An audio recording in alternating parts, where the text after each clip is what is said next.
నా ఓఫీ డాడీకి మరియు వచ్చిన సేవకులందరికీ, సంఘం అందరికీ వందనాలు. సాక్ష్యం ఏమిటంటే, ఇల్లు కట్టుకోవాలని హోమ్ లోన్ తీసుకున్నాను.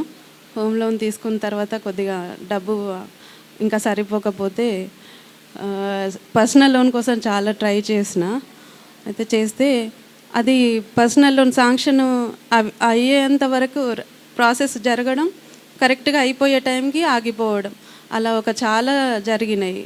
అయితే ఒకరోజు అనుకోకుండా నేను బాగా బాధపడుతున్నానని మా అక్క బావ వాళ్ళు ఫిబ్రవరి నెలలో ఒక ఆదివారం రోజు నా దగ్గరికి వచ్చి ఇట్లా పరిస్థితి ఇట్లుంది, బ్యాంకు వాళ్ళే ఆశ్చర్యపోతున్నారు, అసలు ఎందుకు ఇలా జరుగుతుంది మేడం, మీది ఒక్కరిదే ఇలా జరుగుతుంది అని అన్నారు.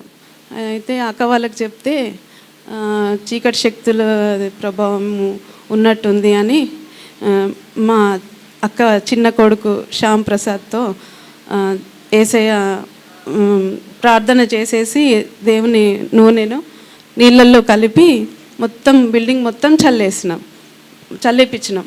మొత్తం రూమ్లలో బయట పైన అంతా చల్లేసినాక 2 రోజులకే ఫోన్ వచ్చింది. మళ్ళీ హైదరాబాద్ SBI నుంచి ఫోన్ వచ్చేసి, మీకు లోన్ శాంక్షన్ చేస్తున్నామని, ప్రాసెస్ మొత్తం మేమే చేసేస్తాం, మీరు కేవలం వచ్చి సంతకం మాత్రమే పెట్టండి అని 2 రోజులలోనే అది దేవుడు తన అద్భుత కార్యాన్ని చేసిన మా అక్క వాళ్ళ ద్వారా అసలు అది తన దక్షిణాస్తం మొత్తం నా మీద కుమ్మరించిండు.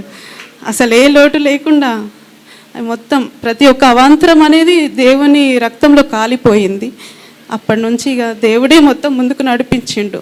ఒక్కోసారి అనుకునేదాన్ని, అసలు ఇల్లు మరి తీసుకోవడం మరి దేవుని చిత్తం కాదేమో, పోనీలే అని అట్లా కూడా అనుకున్నా.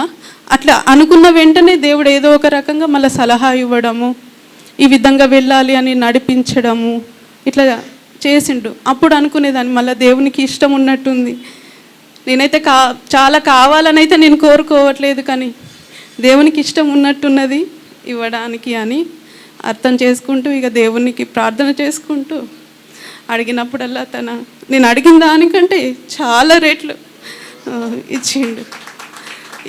ఇది నాకు శాశ్వతం కాదు, పరమశివనే నాకు శాశ్వతము. ఇందులో దేవుని ఆరాధననే ఎప్పటికీ జరగాలని కమల్ ఏ విధంగా కోరుకునేవాడో తన ఆశలకు తగ్గట్టుగా మా ఇద్దరి ఆశలు సేమ్ అలాగే ఉండేవి. ఆ విధంగా ఇక దేవుడే ఇది చేసిండని నేను ఖచ్చితంగా నమ్ముతున్నా. దేవుడే నెరవేర్చిండు. దేవుని నామానికి స్తోత్రం కలుగునుగాక. మరి దక్షిణ ఇండియా సంఘ కాపరిగా మరి జనారంలో సేవ చేస్తున్నటువంటి దైవజనులు గ్రీటింగ్స్, ఉట్నూరులో సేవ చేస్తున్నటువంటి దైవజనులు వారు కొన్ని గ్రీటింగ్స్ ఇవ్వాల్సింది ఈ సమయాన్ని వారికి ఇస్తున్నారు.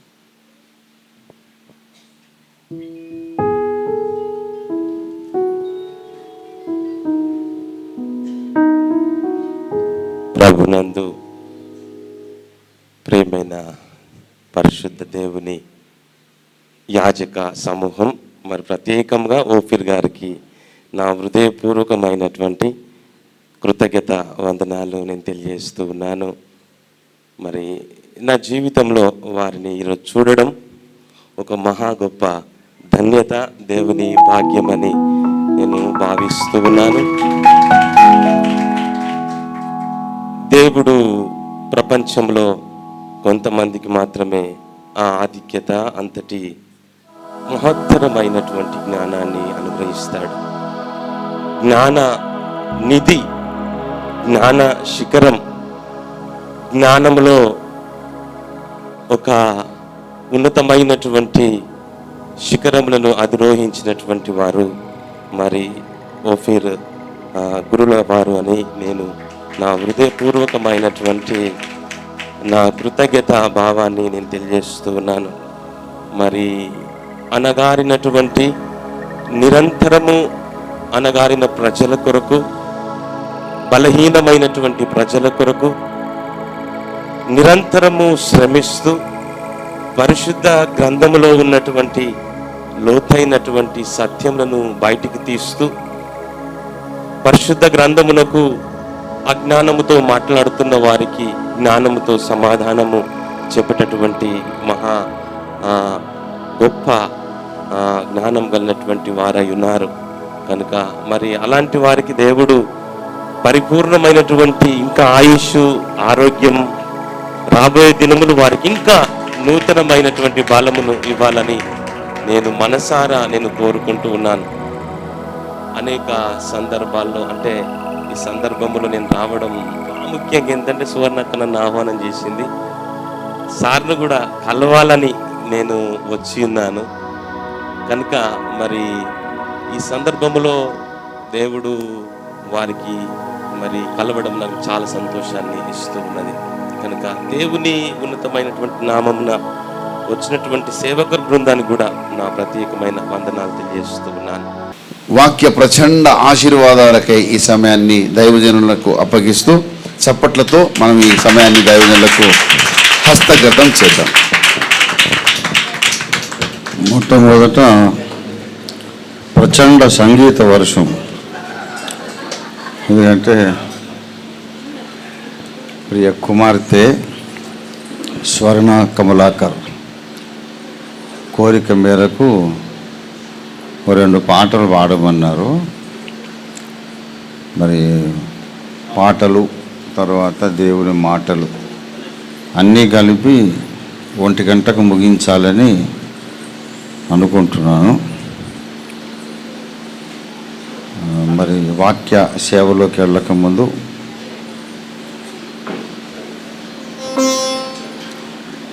ఈ దైవజనుల సమావేశానికి, అభిషిక్త దైవజనుల సదస్సుకు విచ్చేసినటువంటి 50 మంది యాజక వంశానికి, దైవజనులందరికీ కూడా, అలాగే సాధారణ విశ్వాసులందరికీ కూడా ఆహ్వానం, సుస్వాగతం, దైవాశీస్సులు. ప్రియులారా, ప్రత్యేకంగా మరి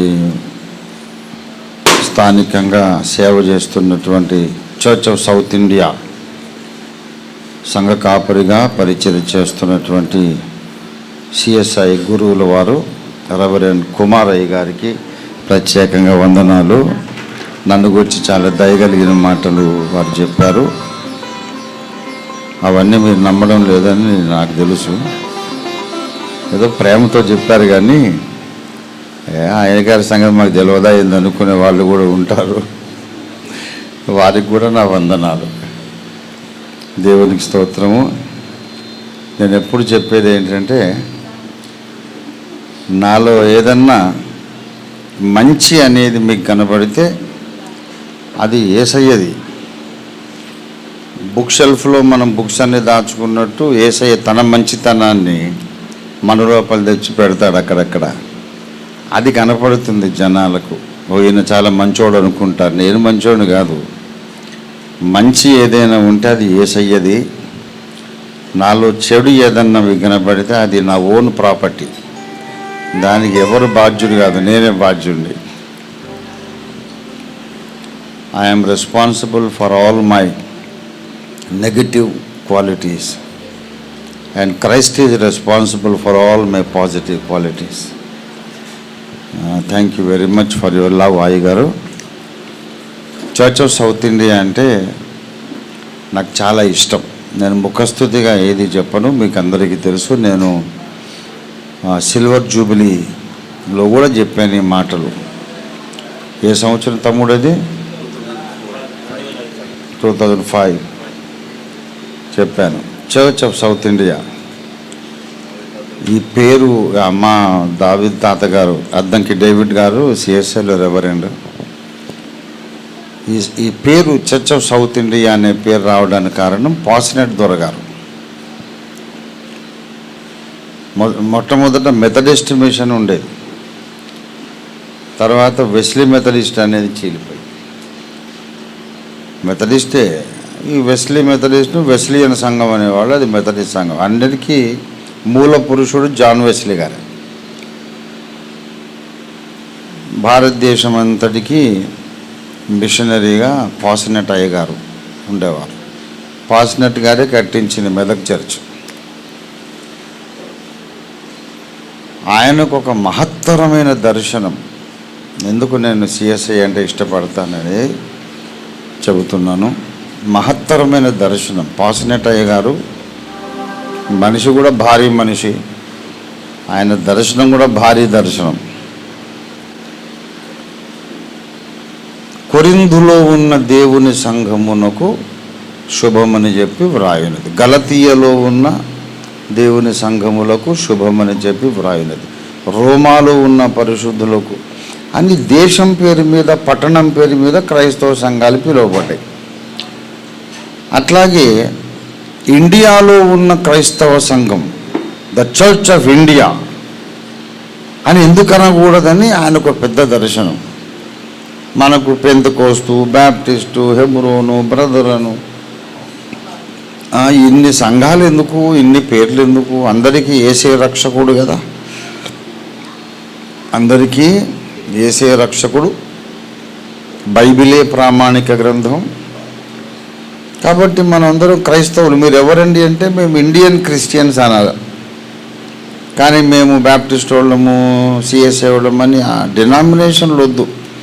భారతదేశపు క్రైస్తవ సంఘం, ఎఫెసులో ఉన్న దేవుని సంఘం అన్నట్టు ఇండియాలో ఉన్న దేవుని సంఘం అని సంఘాలన్నీ కలిసిపోవాలని ఆయన చాలా కాన్ఫరెన్సులు కండక్ట్ చేశారు.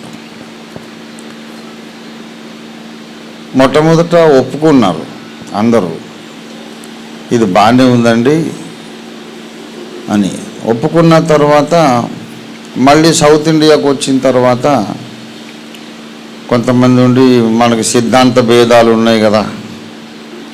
పౌలు కాలంలో అంటే సిద్ధాంతాలు లేవు, మరి ఇప్పుడు చిలకరింపు ఒకటాయి, ముంచడం ఒకటాయి, అన్య భాషలు ఒకటాయి, వద్దనేవాడు ఒకటాయి, మరి ఇన్ని ఉన్నాయి కనుక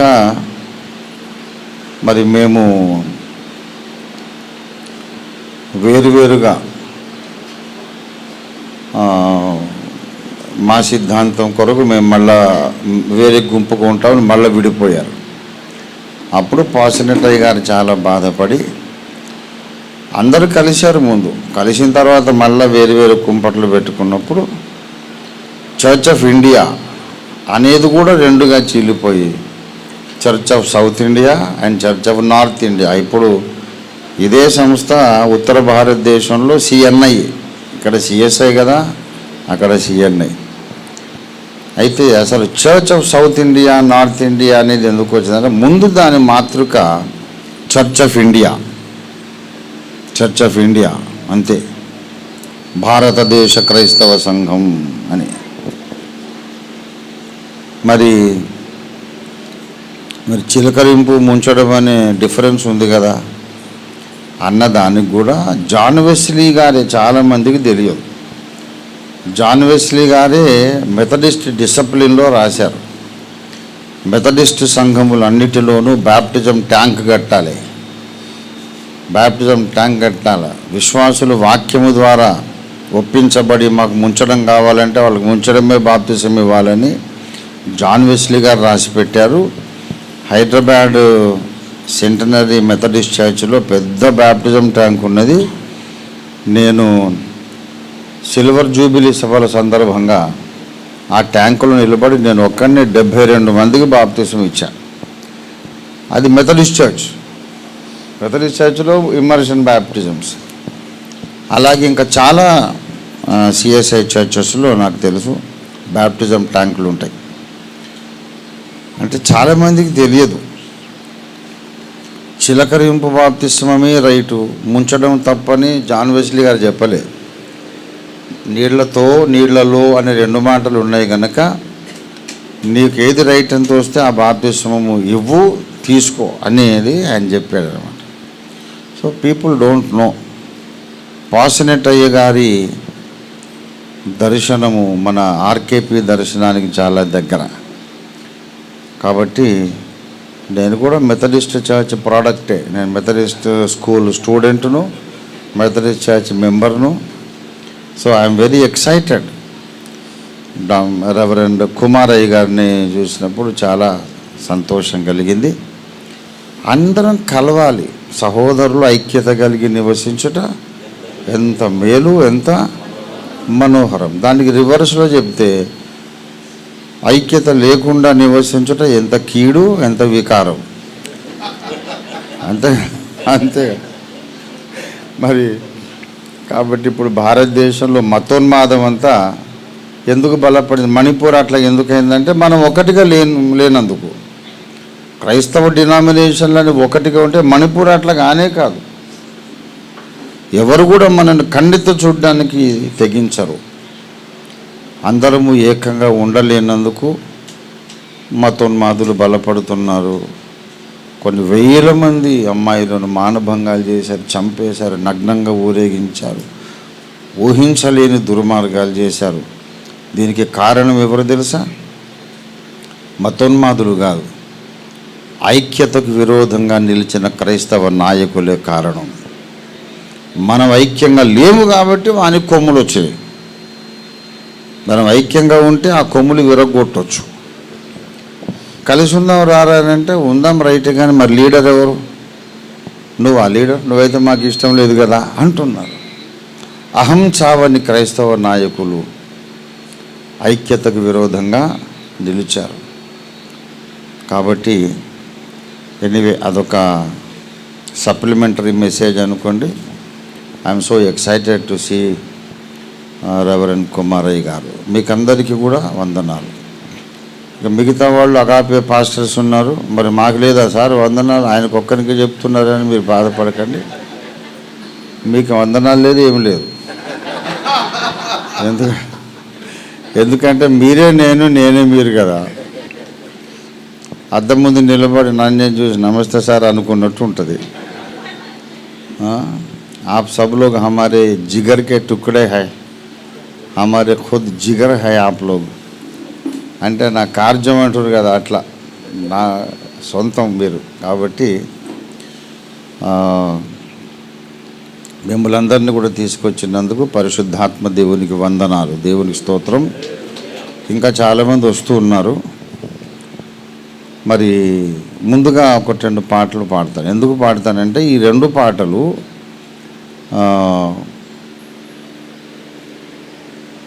కమలాకర్ గారికి చాలా ఇష్టమైన పాట. ఇద్దరికి అసలు స్వర్ణ కమలాకర్ వాళ్ళిద్దరూ అపురూపమైన దంపతులు. 2 శరీరాలలో ఒక్కటే ఆత్మ ఉన్నంత ఐక్యత వాళ్ళకు. 1 soul in 2 bodies. స్వర్ణమ్మ పెళ్లి కాకముందు నుంచే నన్ను డాడీ డాడీ డాడీ అని పిలిచారు. కొత్త చుట్టరికమేం కాదు, ఎన్నో ఏళ్ళు అయిపోయింది. అలాగే కమల్ కూడా మంచి ఆజానుబాహుడు, అందగాడు, అగాపే అందగాడు అని చెప్పొచ్చు. మరి నాకు ఇష్టమైన కొడుకు. నేను ఎక్కడ కనబడ్డా సరే పరిగెత్తుకొని వచ్చి నా గుండెల మీద తలబెట్టుకొని ఒక 5 నిమిషాలు లేవడు, దానికి ఆవలించుకొని ఇక్కడ నా గుండె మీద తలబెట్టుకొని నా గుండె చప్పుడు వింటాడనమాట. ఓకే నాన్న సరే లే అంటే ఉండు డాడీ కాసేపు ఉండని అని చెప్పి అట్లాగే ఉండేవాడు. అంత ప్రేమ. అయితే వాళ్ళిద్దరికీ ఒకళ్ళ మీద ఒకళ్ళకి ఇష్టం అని కాదు, అంతకన్నా ఎక్కువ వాళ్లకు దేవుడు అంటే ఇష్టం, దేవుని వాక్యం అంటే ఇష్టం, సత్యం అంటే ఇష్టం. కాబట్టి ఒకళ్ళంటే ఒకళ్ళకి ఇష్టం. ఇద్దరికి సత్యం అంటే ఇష్టం కనుక స్వర్ణకు కమల్ అంటే ఇష్టం, కమల్కు స్వర్ణ అంటే ఇష్టం. కమల్ ఎటువంటి వాడు అంటే సత్యానికి విరోధంగా ఉంటే ఆమె భూలోక రంభైనా కోటీశ్వరుని కూతురైనా సరే గెటౌట్ అంటాడు. కమల్ అటువంటి వాడు. సేమ్ అట్లాగే స్వర్ణ కూడా, వాడు ఎంత అందగాడైనా సరే ఓఫీ డాడీ అంటే ఇష్టం లేదంటే అరే వాడు అసలు మనిషే కాదని గెటౌట్ అనేది. అటువంటి కమిటెడ్ పీపుల్ ఇద్దరే, ఎవరికి వారే సాటి. సత్యాన్ని ప్రేమించటంలో ఎవరికి వారే సాటి. కమల్ దేవుని దగ్గరికి వెళ్ళిపోయినప్పుడు నేను తట్టుకోలేకపోయా. ఇప్పటికీ ఇంకా కోలుకోలేదు. ఇది నిజమేనా? నిజంగా ఇట్లా కూడా జరుగుతుందా? అంత యవనస్తుడు, ఆరోగ్యవంతుడు, సత్య సంబంధి, దేవునికి ప్రతిష్ఠితుడు, ఇట్లా సడన్గా దేవుడు తీసుకుంటాడా? ఏం వయసు మళ్ళినోడు కాదు, ముసలోడు కాదు. ఎందుకయ్యా? భూమికి బరువైన వాళ్ళు చాలామంది ఉన్నారు కదా, పనికి మాలిన వాళ్ళు, వాళ్ళు తీసుకుంటే మంచిది. ప్రయోజనకరంగా ఉండే ఒక పాత్ర, సువార్త భారం కలిగిన వాడు, సత్యవాక్యం కొరకు రోషం కలిగిన వాడు ఎందుకు తీసుకున్నావు? ఎవరైనా సత్యానికి విరోధంగా మాట్లాడితే ఆ చుట్టుపక్కల కమ్మలు ఉన్నాడు, వాడు అయిపోయాడు. ఆ రోజు వాడు అయిపోయినట్టేగా. వాడు నెత్తి నోరు కొట్టుకొని కాళ్ళు పట్టుకొని, సార్ ఏదో తెలియక మాట్లాడి క్షమించండి అనేదాకా వాడు వదిలిపెట్టాడు. నా పుస్తకాలన్నీ దాదాపు కంఠపాఠం కమ్మలకు.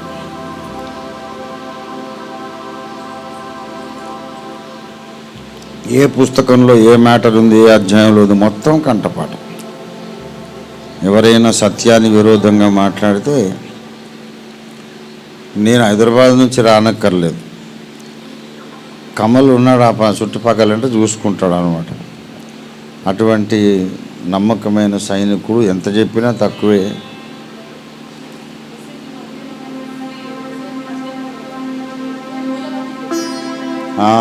అది నేను చేసిన వేల ప్రసంగాలన్నీ కంఠపాఠం. ఏ ప్రసంగం అన్నా సగంలో ప్లే చేశామనుకోండి, సగంలో కానీ ముగింపులో కానీ ప్లే చేస్తే ఈ ప్రసంగానికి డాడీ ఫలానా మూల వాక్యం చదివాడని చెప్పేస్తాడు అనమాట. అంత మొత్తం ఆవకాయ జాడీలో మామిడి కాయ ముక్క ఇట్లా ఊరిపోతుందో, బాగా ఉప్పు కారం నూనె, అట్లాగా దేవుని వాక్యంలో మన సంఘ ఉపదేశంలో బాగా ఊరినటువంటి దైవజనుడు. చిన్నవాడు, జస్ట్ నా కొడుకు వయసే. మరి మన దురదృష్టం, భక్తుల మరణం అనేది విచిత్రమైన సంఘటన. వాళ్ళకు లాభము, మనందరికీ గాయం. భక్తుడు మరణిస్తే వాళ్ళకేమో లాభం, కానీ మనకందరికీ గాయం. మరి తప్పదు, యేసయ్య వచ్చేదాకైతే ఈ మరణం అనేది మనల్ని ఆయా సందర్భాల్లో బాధ పెడుతూనే ఉంటుంది. అయితే ఇంకొక విషయంలో నా కుమార్తె స్వర్ణ ఎక్స్ట్రాడినరీ సైనికురాలు. ఆ రోజు చాలా ఏడ్చింది, చాలా గాయపడింది, చాలా బాధపడింది. కానీ ప్రభువును బట్టి ధైర్యం తెచ్చుకుంది. గాయమైతే ఉంది, ఆ గాయాన్ని దిగమింగి, బాధను దిగమింగి ధైర్యం తెచ్చుకొని, దేవుడు నాకు కూతురుని ఇచ్చాడు, ఆ కూతుర్ని సత్యంలో పెంచాలి, దేవుని సంఘము నిర్వహించబడడానికి. మరి కమలు ఉంటే సంఘమే నడిపిస్తాడు. మరి ఇప్పుడు నేను స్త్రీని నడిపించలేను కదా, సంఘము నడవడానికి నా వంతు సహకారం అందించాలని, మెయిన్ సంఘము నడిపించాలనే భారముతోనే బిడ్డ శక్తికి మించి ఏటికి ఎదురీది ఈ ఇల్లు కట్టుకుంది. That is the main reason. ఆమెకి ఇల్లు ఉండాలని కాదు, బిడ్డ నాకు బాగా తెలుసు, I know her mind and her heart inside out. అందుకే ఇల్లు ఎట్లా ప్లాన్ చేసిందో చూడండి. 2 పడక గదులు చిన్నగా కట్టి హాల్ పెద్దగా పెట్టింది. ఇక్కడ ఇదంతా ప్లానింగ్ అంతా ఎందుకంటే ఒక 100 మంది కూర్చొని ఆరాధించుకోవచ్చు. ఈ గృహ ప్రతిష్ట సందర్భంగానే మరి ఇక్కడ ఇంతమంది కూర్చున్నాం. దైవ సేవకుల సదస్సు జరుగుతూ ఉంది. సో కంగ్రాచ్యులేషన్స్ బిడ్డ Swarnamma, God bless you. You are a role model for many women. నువ్వు ఒక మాదిరి నారీమణివి.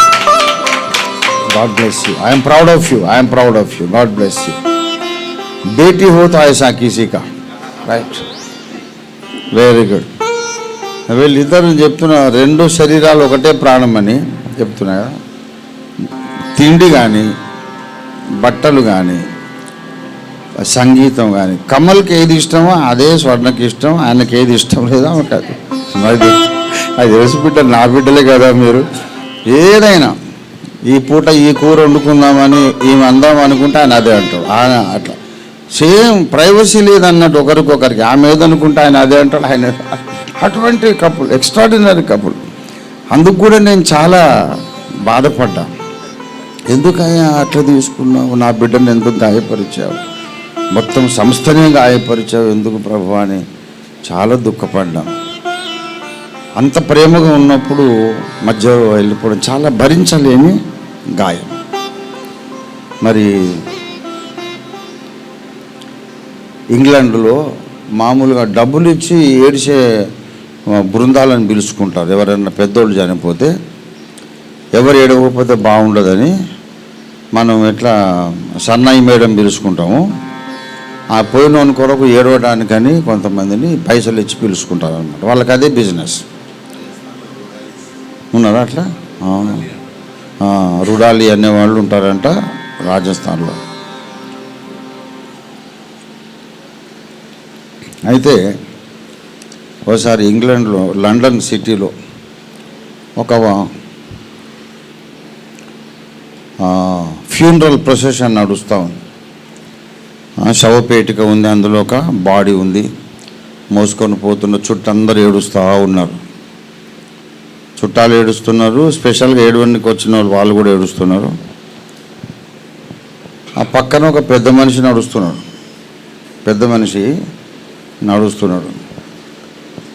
ఎవరు చనిపోయారు అని అడగాల. ఒక పక్కన సైకిల్ మీద పోతూ ఆగిండట. ఈ పెద్ద మనిషిని అడిగాడు, ఎవరు చచ్చిపోయారు అని అంటే అట్లా అమర్యాద, హూ డైడ్ అని అనొద్దు, గౌరవంగా అడగాలి. హూ హ్యాజ్ ఎంటర్డ్ పీస్, ఎవరు శాంతిలో ప్రవేశించారు అని అడుగుతారు. ఆ దేశంలో సాంప్రదాయం అది. ఈ పెద్ద మనిషిని అడిగాడు, అందరూ ఇంతమంది ఏడుస్తున్నారు, ఆ శవపేటికలో ఎవరున్నారు, ఎవరండి సమాధానం, శాంతిలో ప్రవేశించిన వాళ్ళు ఎవరు అంటే ఆ పెద్ద మనిషి చెప్పండి, నేనే ప్రవేశించానని చెప్పి.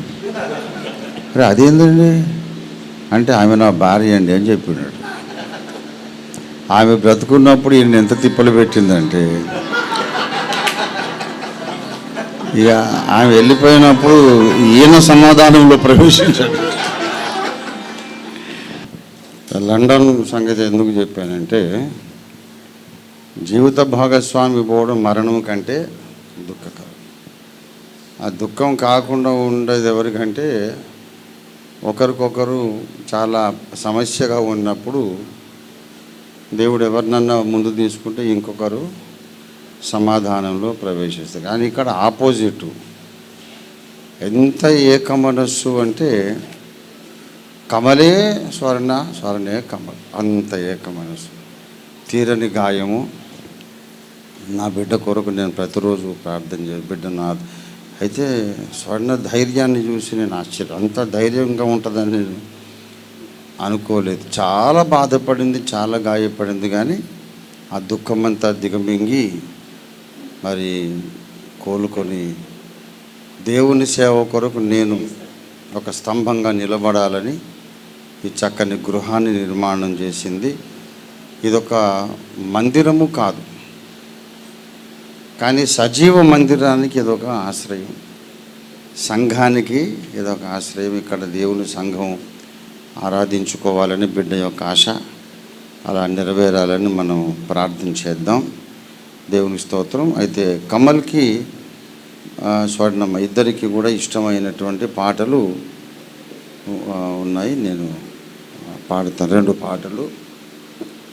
ఈ ఇల్లు కింద ఫ్లోర్ ఒకటే కట్టావు కదా బిడ్డ, పై పోర్షన్ లేదు కదా. దేవునికి మాత్రము డూప్లెక్స్ హౌస్ ఉంది. దేవునికి డూప్లెక్స్ హౌస్. డూప్లెక్స్ హౌస్ అంటే అర్థం ఏంటి? 2 అంతస్తులు ఉంటాయి, మెట్లు లోపల నుంచే ఉంటాయి అన్నమాట. ఆ ఇల్లు అంతా ఒకటే, లోపల నుంచే మెట్లు ఉంటాయి పై అంతస్తుకు. దేవుని కుటుంబము అంతా డూప్లెక్స్ హౌస్. అందరూ దేవుని ఇంట్లోనే ఉన్నారు. కొందరేమో కింది అంతస్తులో ఉన్నారు, కొందరేమో అప్స్టైర్స్ పై అంతస్తులో ఉన్నారు. అబ్రహాం, ఇస్సాకు, యాకోబు, ఆదాము, హవ్వ, హేబెలు, పౌలు భక్తుడు, మార్టిన్ లూథర్, భక్త్ సింగయ్య గారు, పిఎం సామ్యుయల్ గారు, జాన్ వెస్లీ గారు, ఈ భక్తులందరూ కూడా పై అంతస్తులో ఉన్నారు. కింద అంతస్తులో మనం ఉన్నాం. ఒక్కొక్కరు మెట్లకి పై అంతస్తుకు వెళుతున్నారు. పై అంతస్తులో కిందంతస్తులో ఉన్నటువంటి భక్తజన సమూహం అంతా కలిస్తేనే దేవుని కుటుంబం.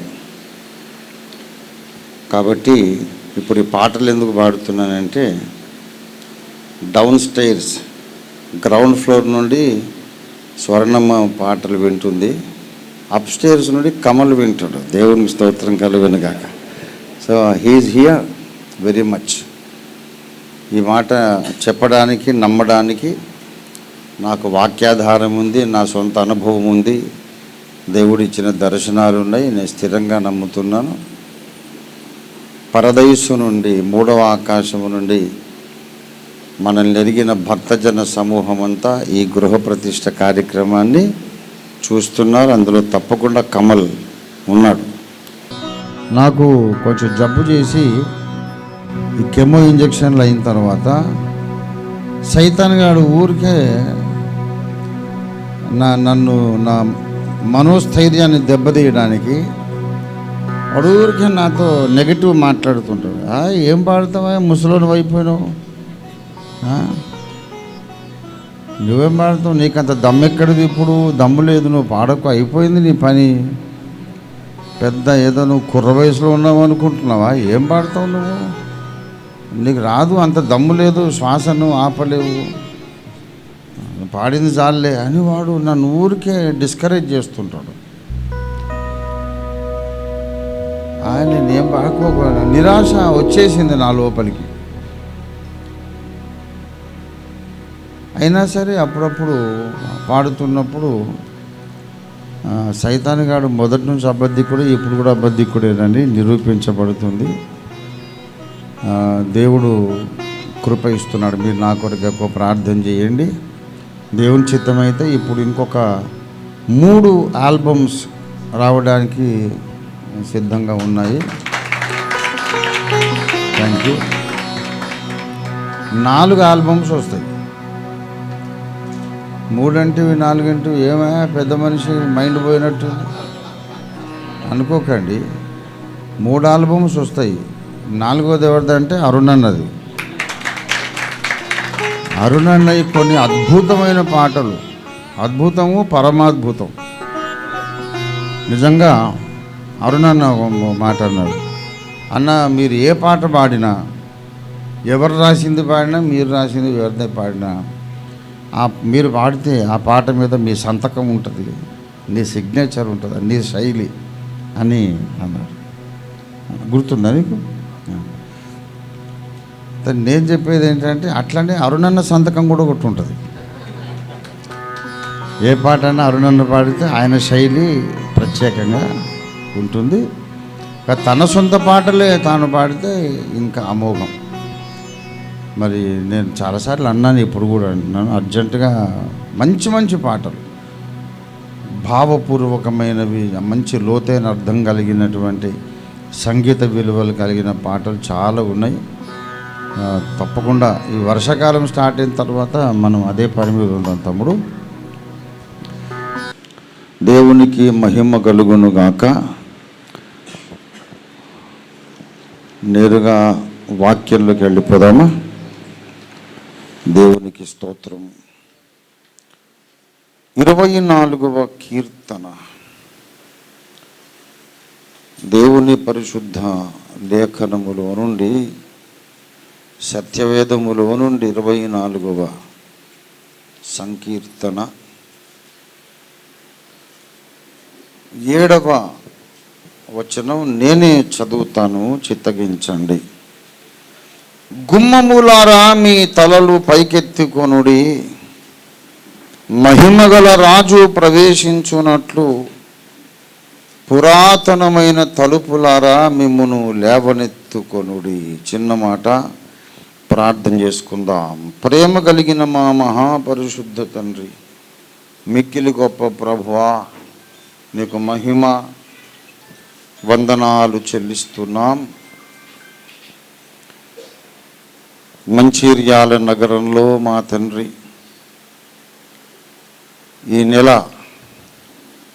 మే నెల అగాపే సంపూర్ణ సువార్త సంఘ అభిషిక్త దైవజనుల సదస్సు ఈ నూతన గృహ ప్రతిష్ఠ సందర్భంగా స్వర్ణ కమల్ నీ కృపచేత నీ దర్శన నెరవేర్పు కొరకు ప్రతిష్ఠించడానికే కట్టుకున్న ఈ నూతన గృహంలో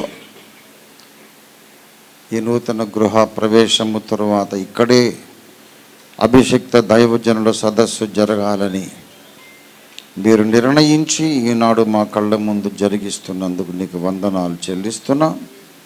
ఈ గృహమును ఆశీర్వదించండి. ఈ చక్కని సంఘటనను, సమావేశాన్ని, దైవజనుల సమాజ కూటాన్ని హోస్ట్ చేసినటువంటి నీ దాసురాలు స్వర్ణ కమల్ను, పాపను మీరు ఆశీర్వదించండి. మూడవ ఆకాశము నుండి మా ప్రియులు పరిశుద్ధులు కూడా వీక్షిస్తున్నారని విశ్వాసముతో ఇట్టి అద్భుతమైనటువంటి రెండంతస్తుల భవనములో నీ కుటుంబాన్ని బ్రతికిస్తున్న విశ్వ పోషకుడా నీకు వందనాలు అర్పిస్తూ, ఇంతవరకు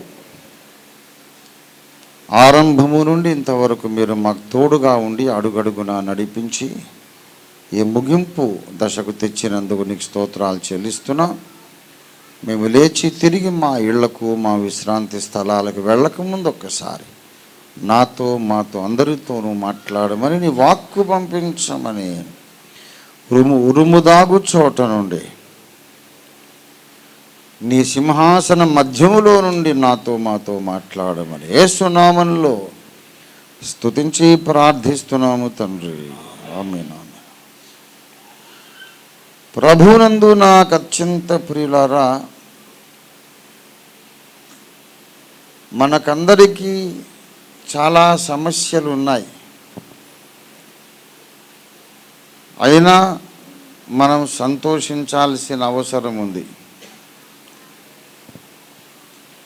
మనకందరికీ బాధాకరమైన వ్యక్తులు కొందరు సమాజంలో ఉన్నారు.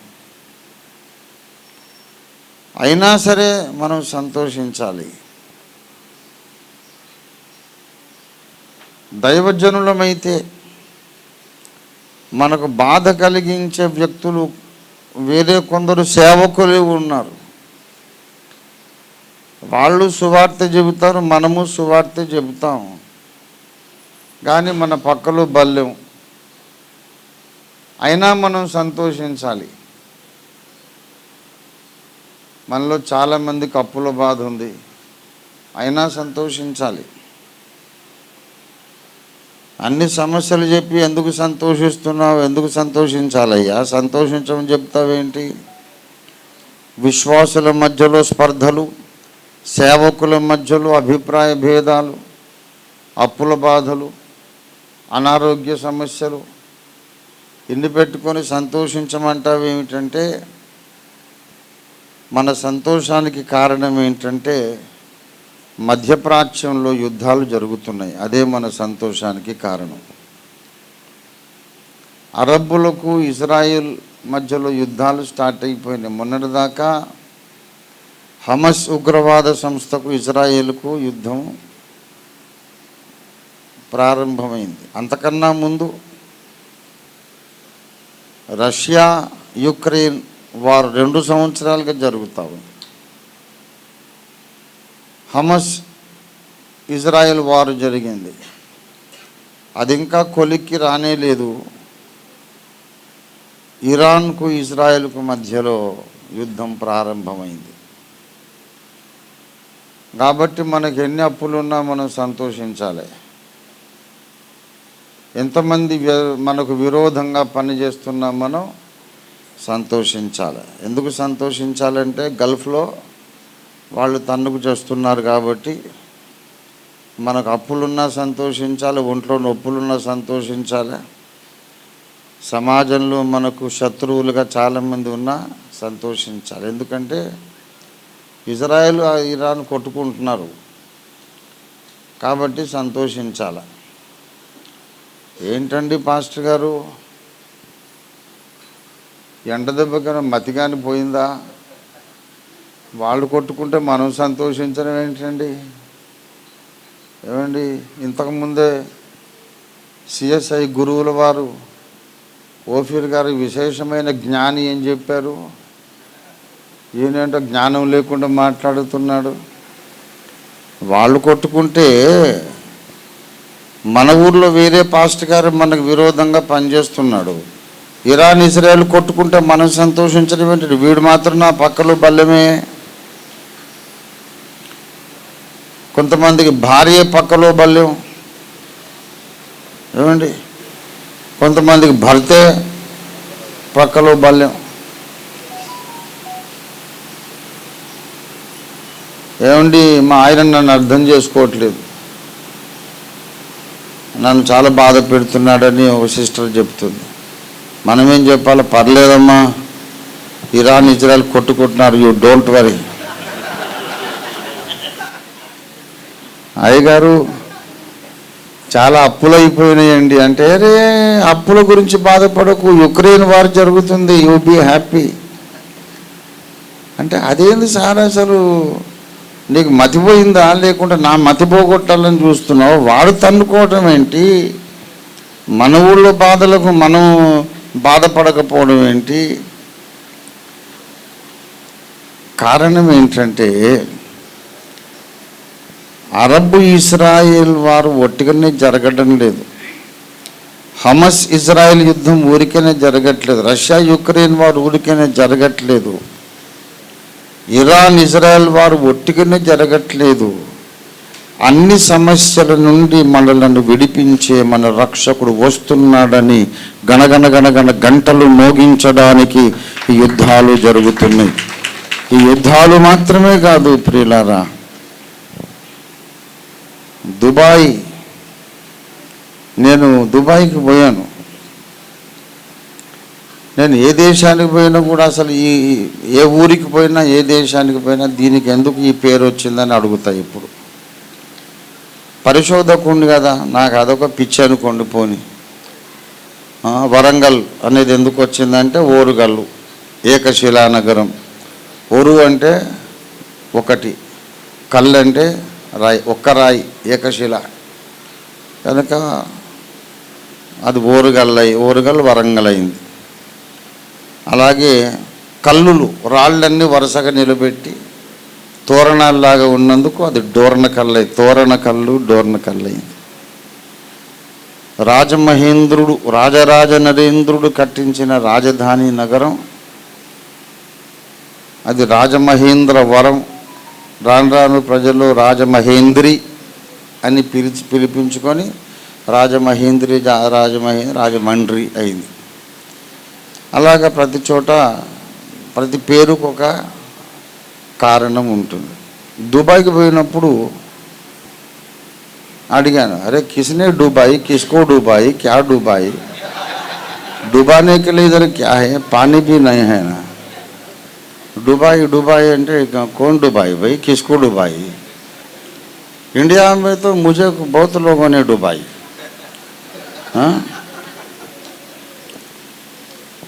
నేను ఇంత తీవ్రమైన ఎండల్లో తిరుగుతున్నా కదా, అయినా నాకు ఎండ దెబ్బ తగులుతలేదు. ఇట్లనే మామూలు తిరుగుతా. ఎందుకు తగలదు? ఎవరికన్నా తగులుతాను, నాకు తగలదు. ఎందుకంటే అనేక మంది నాకు టోపీ పెట్టారు.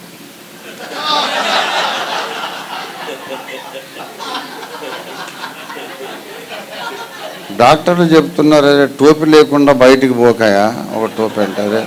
ఒక్కటి కాదు భయ్, నా మీద కొన్ని 100 టోపీలు ఉన్నాయి.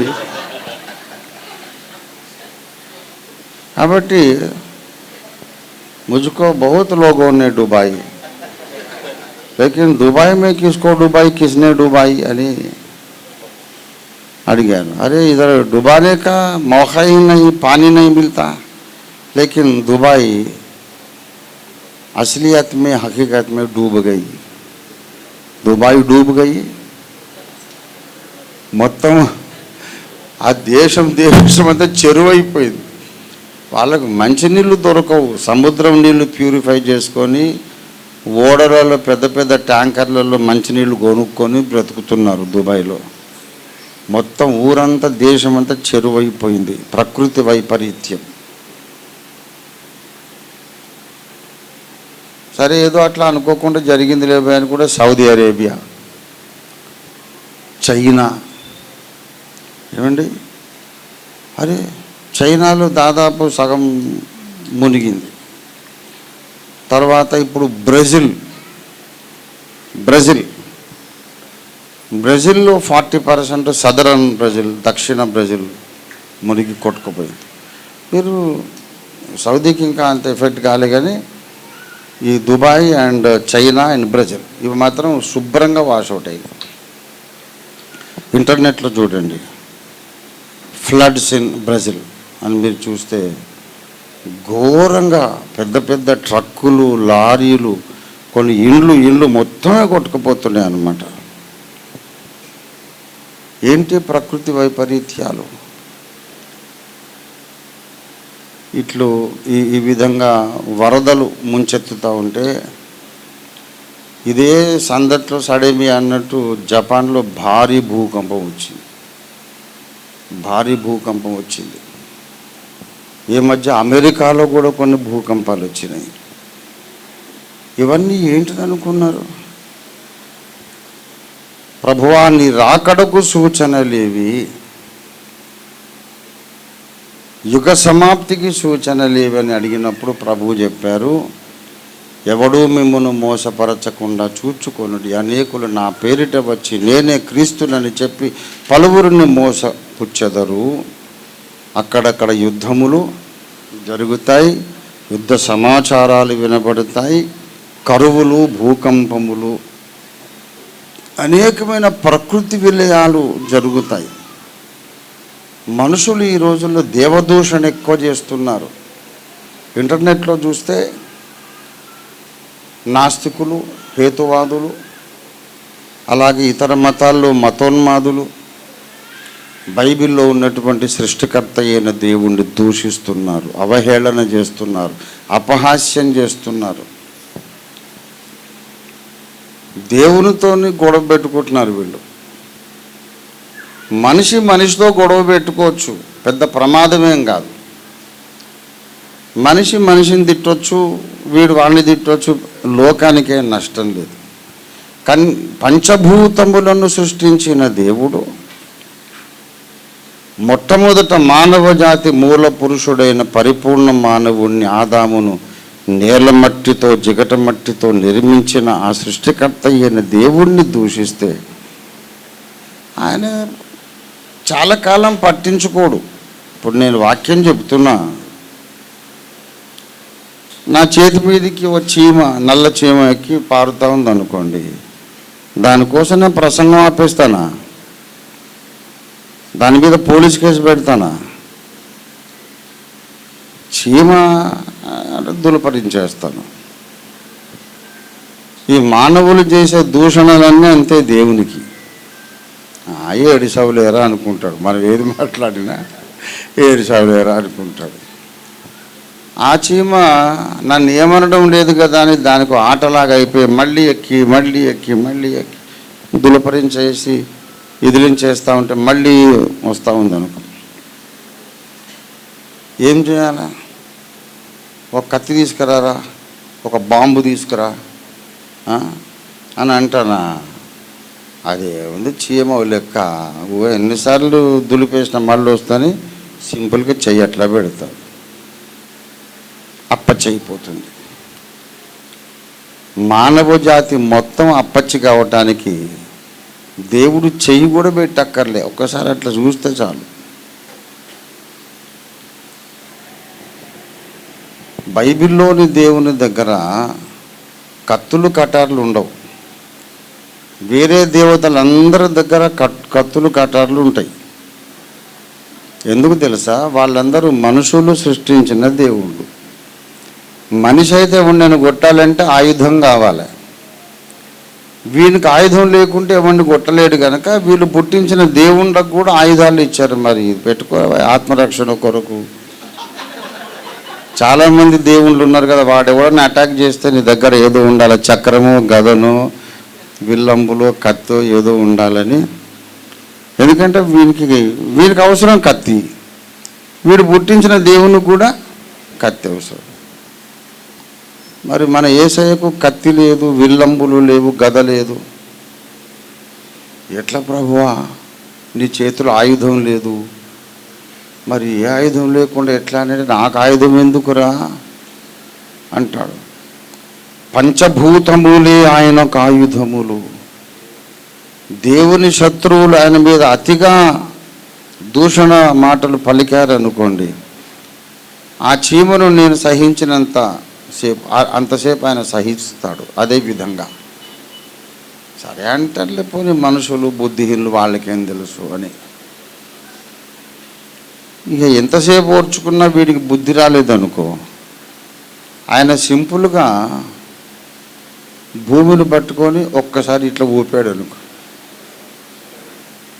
వీడి ఎకానమీ, వీడి వ్యాపారము, ఆర్థిక వ్యవస్థ, రాజకీయ వ్యవస్థ, అడ్మినిస్ట్రేషను, వీని కంప్యూటర్ నెట్వర్కు, వీని సర్వర్లు గిర్వర్లు మొత్తం అంతా ఏమైపోతాయి,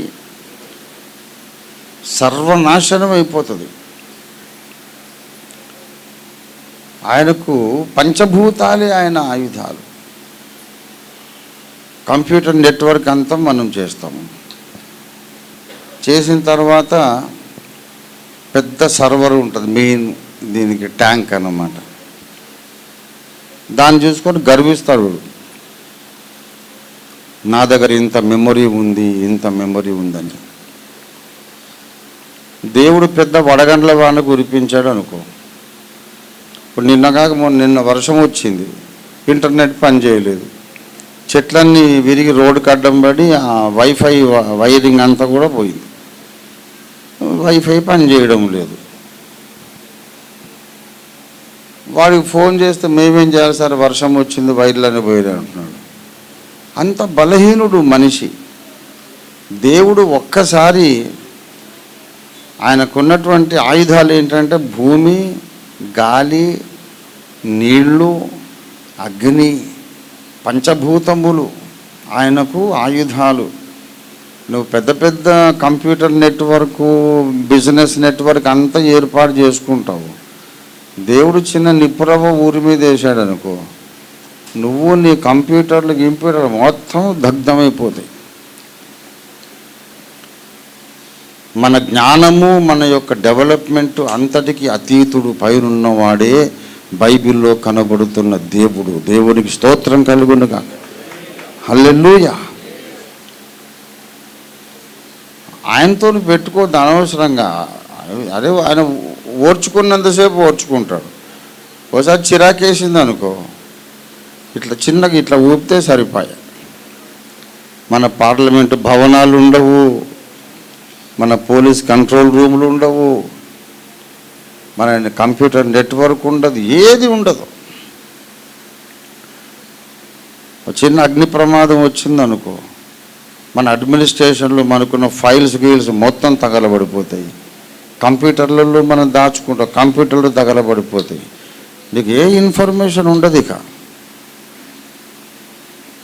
గవర్నమెంట్ ఎంతోమందికి అప్పులు ఇచ్చింది, ఆ రికార్డ్ అంతా తగలబడిపోయింది అనుకో, అప్పులు ఎట్లా రికవర్ చేసుకుంటారు? పంచభూతములు ఆయన ఆయుధములు. ఆయన నోటి ఊపిరి చేత మట్టి ముద్దకు ప్రాణం పోశాడు. అదే నోటి ఊపిరి చేత అబద్ధ క్రీస్తును సంహరిస్తాడట. అబద్ధ క్రీస్తును తన నోటి ఊపిరి చేత సంహరిస్తాడు. ఆయన నోటి ఊపిరిని మించిన ఆయుధం లేదు. వీడు ఎన్ని మిసైల్స్, క్షిపణులు, పెద్ద పెద్ద guns, ultra sophisticated machine guns అన్నీ పెట్టుకున్నా దేవుడు అంటే సరిపోయింది. ఆయన లేని వాటిని ఉన్నట్టు చేయగలడు, ఉన్న వాటిని లేకుండా చేయగలడు. మంచి మంచి మెషిన్ గన్స్ పట్టుకొస్తారు, ఇవన్నీ వంకాయలు అయిపోవును గాక అన్నాడు అనుకో, వాడు ఇట్లా గురి చూస్తే వంకాయ పట్టుకొని చూస్తుంటాడు. వాడు ఇట్లా, అరే ఇదేందిరా వంకాయలు పట్టుకున్నావు, ఎదురంటే నువ్వు పట్టుకున్న వంకాయ, నీ చేతిలో చూడరా వంకాయ. అటువంటి సర్వశక్తిమంతుడు. నాకు వీళ్ళని చూస్తే చాలా జాలేస్తుంది నాకు. రే ఏమనుకుంటున్నారు, సర్వలోక సృష్టికర్తన మీరు అవహేళన చేయడం. ఆయన తన కోపాన్ని ప్రదర్శించే సమయము దగ్గరకు వచ్చేసింది. అది ఎప్పుడంటే 70వ వారము, 7 ఏళ్ల మహాశ్రమల కాలం. ఆ కాలంలో దేవుడు తన కోపాన్ని మనుషుల మీద ప్రదర్శిస్తాడు. కని విని ఎరుగని శోధన కాలం, శ్రమల కాలం, పరీక్షా కాలం, వేదన కాలము, భరించలేనటువంటి శ్రమలు వస్తాయి. మనం కని విని ఎరుగనటువంటి వింత జీవులు భూమి మీదకి వచ్చేస్తాయి. 1 గంటలో 1 గంట 1 అవర్ 60 నిమిషాలలో మానవ జనాభాలో 3వ భాగము చచ్చిపోతారట. 1000 కోట్ల జనాభా ఉందనుకోండి, 1000కి కొంచెం తక్కువ అనుకో,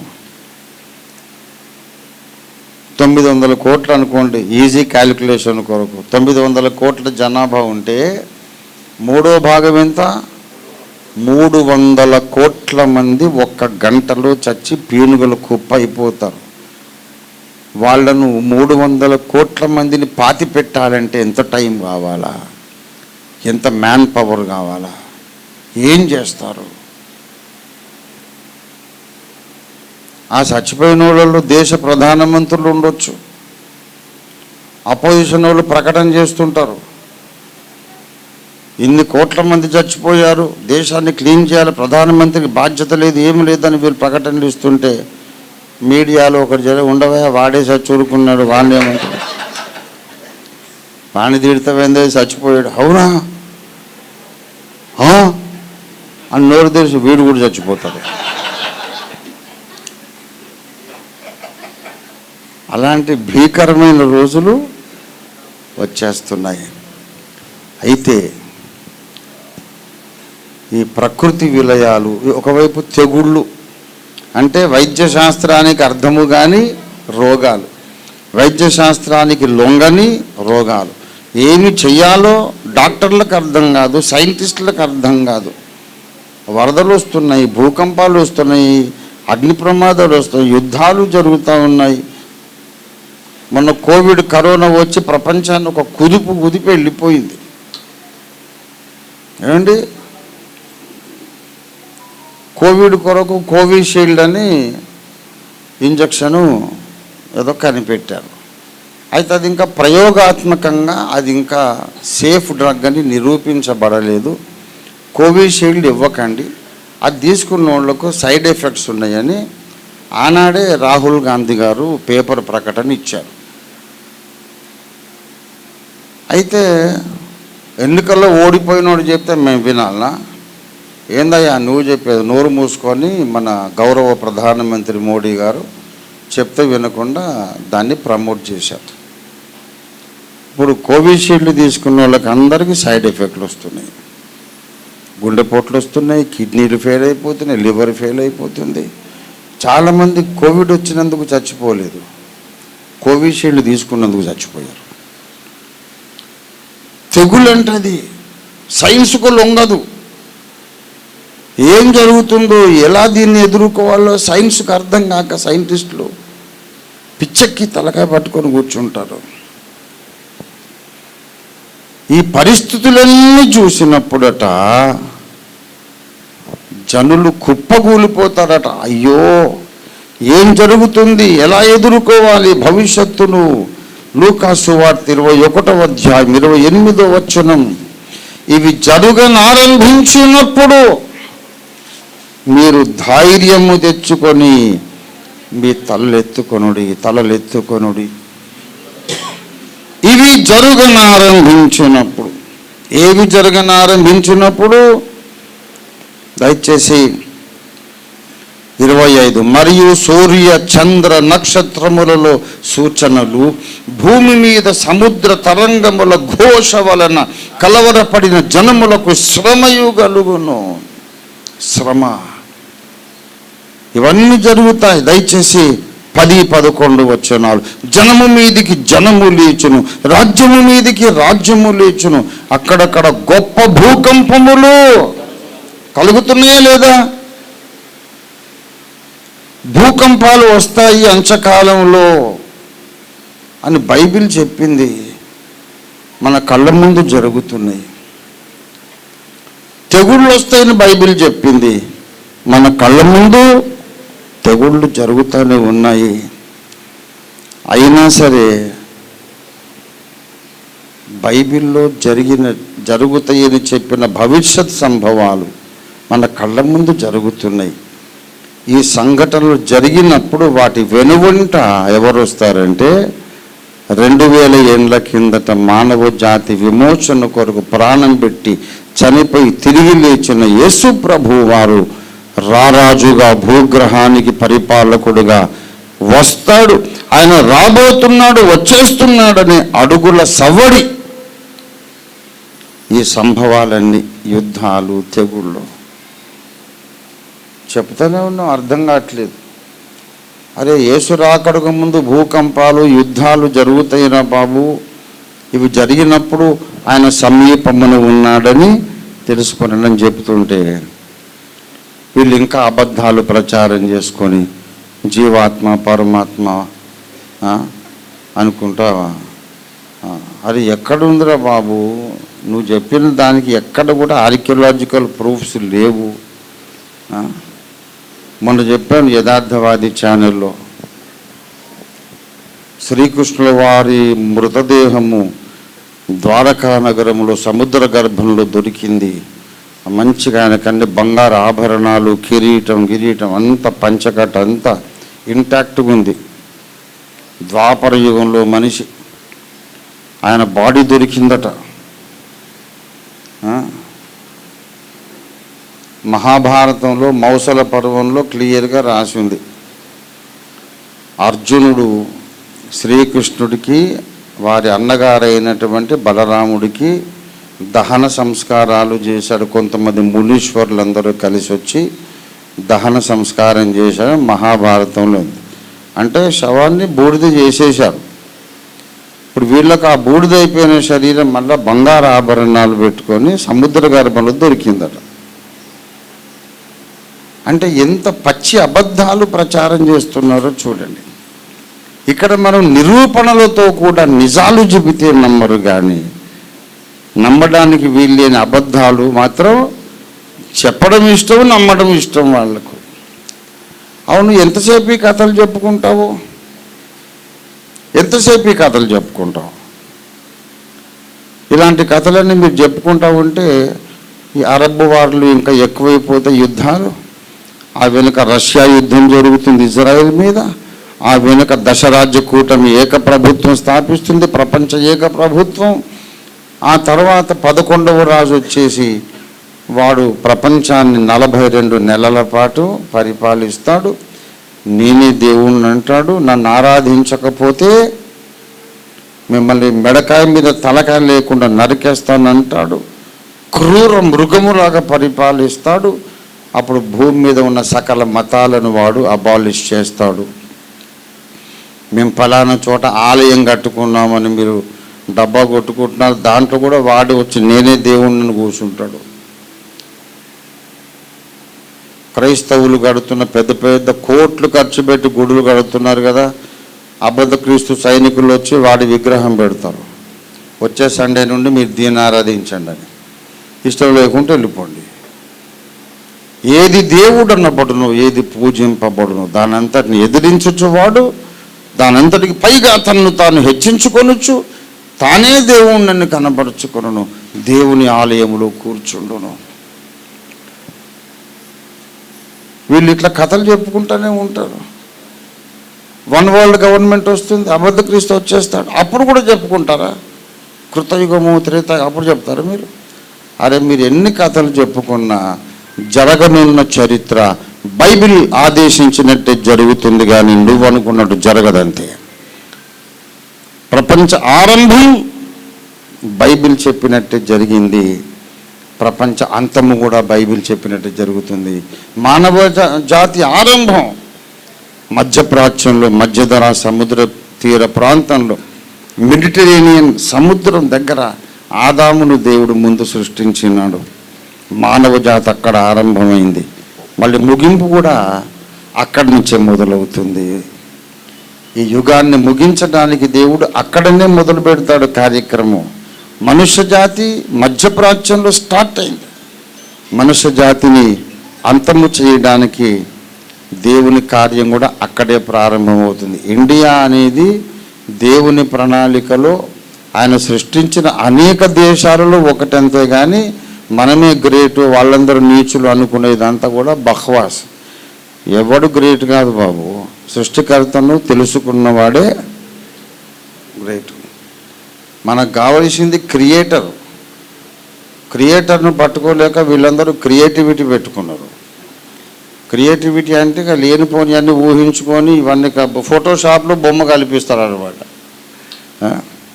ఒక అందమైన నగరం దొరికింది సముద్రంలో, అంత సీనేమి లేదు అక్కడ. నేను సవాల్ చేస్తున్నా, అటువంటి అందమైన భవనాలు, రాజభవనాలు, పెద్ద పెద్ద శిల్పాలన్నీ గుజరాత్లో అడుగున ఉంటే దాన్ని ఎందుకు మీరు పర్యాటక స్థలంగా డెవలప్ చేయరు? ఎందుకు డెవలప్ చేయరు? బోల్డెన్ డబ్బులు వస్తాయి కదా. ద ఓల్డెస్ట్ సిటీ, ద్వాపర యుగంలోని సిటీ దొరికిందంటే ఎగబడి చూడరా జనాలు. యేసుప్రభు దేవుడు కాదు, నేను చెప్పిందే దేవుడు అని వీళ్ళ అబద్ధాలు ప్రచారం చేయడానికి ఫోటోషాప్లో ఉన్నాయి తప్ప సముద్రంలో ఏమి లేదు. దొరికినాయి కొన్ని అవశేషాలు. ఆ అవశేషాలు ఎప్పటివంటే రేడియో కార్బన్ టెస్టింగ్లో చెప్పారు, అవి ఇర్మియా ప్రవక్త కాలము, క్రీస్తు పూర్వం 500 ఏళ్ల నాటి నగరం ఒకటి మునిగింది. బీసీ 500 ఇయర్స్ అంటే దానియేలు, ఇర్మియా, యెహెజ్కేలు కాలం బీసీ 500 ఇయర్స్. ఇప్పటికి 2500 ఏళ్ళు. అంతేగాని అది కృతయుగము, త్రేతాయుగం, ద్వాపరయుగం కాదు, ఓన్లీ మొన్ననే. కానీ ఆ దొరికిన సిటీ కంటే కూడా పాతది నిమ్రోదు కట్టించిన బాబెలు నగరం, బాబెలు గోపురం, అది ఈనాటికి కూడా పదిలంగా ఉంది. ఇరాక్ దేశంలో బాబెల్ నగరం కనపడుతూ ఉంది. దేవుని వాక్యాన్ని నమ్మకుండా, సత్యాన్ని నమ్మకుండా అబద్ధాలు కల్పించుకొని అదే నిజమని ప్రచారం చేస్తున్న వీళ్ళందరికీ చావు దెబ్బ తగులుతుంది ప్రపంచ ఏక ప్రభుత్వం వచ్చినప్పుడు. ప్రపంచ ఏక ప్రభుత్వం వచ్చినప్పుడు పరిపాలించేవాడు ఎవడంటే ఆదాము హవ్వలను పాపంలో పడవేసిన లూసిఫర్ అనేవాడి సొంత కొడుకు, పడిపోయిన ఒక కెరూబు, ఒక ప్రధాన దూత యొక్క సొంత జనరిక్ సన్. వాడు ప్రపంచాన్ని ఏలుతాడు. ఎక్కువ కాలం కాదు, 42 నెలలే. వాడు వచ్చాడంటే అందరికీ భయం, కానీ క్రైస్తవులు భయపడరు. అందరూ ఏం జరుగుతుందోనని కుప్పగూలిపోతారట. ధైర్యము చెడు కూలుదురు అట. 26 చూడండి. ఆకాశమందలి శక్తులు, లూకా 21:26, ఆకాశమందలి శక్తులు కదిలింపబడును గనక లోకము మీదికి రాబోచున్న వాటి విషయమై భయము కలిగి మనుషులు ఎదురు చూచుచు భయముతో ఎదురు చూస్తారట. అయ్య బాబు, ఇప్పుడే ఇంత ఘోరమైన సంగతులు జరుగుతున్నాయి, మరి భవిష్యత్తులో ఇంకేం జరుగుతుందో అని భయంగా ఎదురు చూస్తూ కుప్పగూలిపోతారట. లూకా 21లో 2 వర్గాల ప్రజలు కనపడుతున్నారు. 26లో ధైర్యము చెడి కూలిపోతున్న ప్రజలు. 28లో తలలెత్తుకుంటున్న ప్రజలు. దేవునికి స్తోత్రం కలుగును గాక. ఈ తెగుళ్ళు, యుద్ధాలు, ఏమండి, ఈ ప్రకృతి వైపరీత్యాలన్నీ చూసి భవిష్యత్తులో ఏం జరుగుతుందో అని భయభ్రాంతులకు గురైపోయి గుండెపోటు వచ్చేసి కుప్పగూలిపోతూ కొంతమంది ఉంటే, అప్పటిదాకా కృంగిపోయి ధైర్యం లేకుండా ఉన్న వాళ్ళు ధైర్యము తెచ్చుకొని తలలెత్తుకుంటారట. ఎందుకంటే వీళ్ళకు తెలుసు ఈ ప్రళయము, ఈ విలయం సంభవిస్తుందంటే వెనక మా ప్రాణప్రియుడు, మా కొరకు ప్రాణం పెట్టి తిరిగి లేచిన మృత్యుంజయుడు, ఆది సంభూతుడు, మా రక్షకుడు, విశ్వ పరిపాలకుడు వస్తున్నాడు భూగ్రహాన్ని పరిపాలించడానికి. దేవునికి స్తోత్రం కలుగును గాక. ఆయన వస్తున్నాడు గనుక ఈ యుద్ధాలను చూసి మనకు సంతోషం ఏంటంటే ఆ ఊర్లు దేశాలు కొట్టుకుపోయారనే సంతోషం కాదు, ఈ బాంబింగ్ లోపల వేల మంది చచ్చిపోయారని కాదు సంతోషం. అవి ఎలాగూ జరుగుతాయి. వాటి వెనక సమాధాన రాజ్యం స్థాపించడానికి సమాధానకర్త అయినటువంటి దేవకుమారుడు వస్తున్నాడు. దేవునికి స్తోత్రం కలుగును గాక. కనుక ఎన్ని బాధలున్నా మనకు ఒక సంతోషం ఏంటంటే యేసు వచ్చాడంటే, కడబూరం రోగిందంటే మన బాధలన్నిటికీ అది ఫుల్ స్టాప్ అయిపోతుంది. దేవునికి స్తోత్రం కలుగును గాక. ఇంకొక అద్భుతం ఏంటంటే ఎవరిని పోగొట్టుకొని మనం బాధపడుతున్నాము. ఇప్పుడు నేను మా అమ్మ నాన్నలను గుర్తు చేసుకొని రోజు ఉండదు.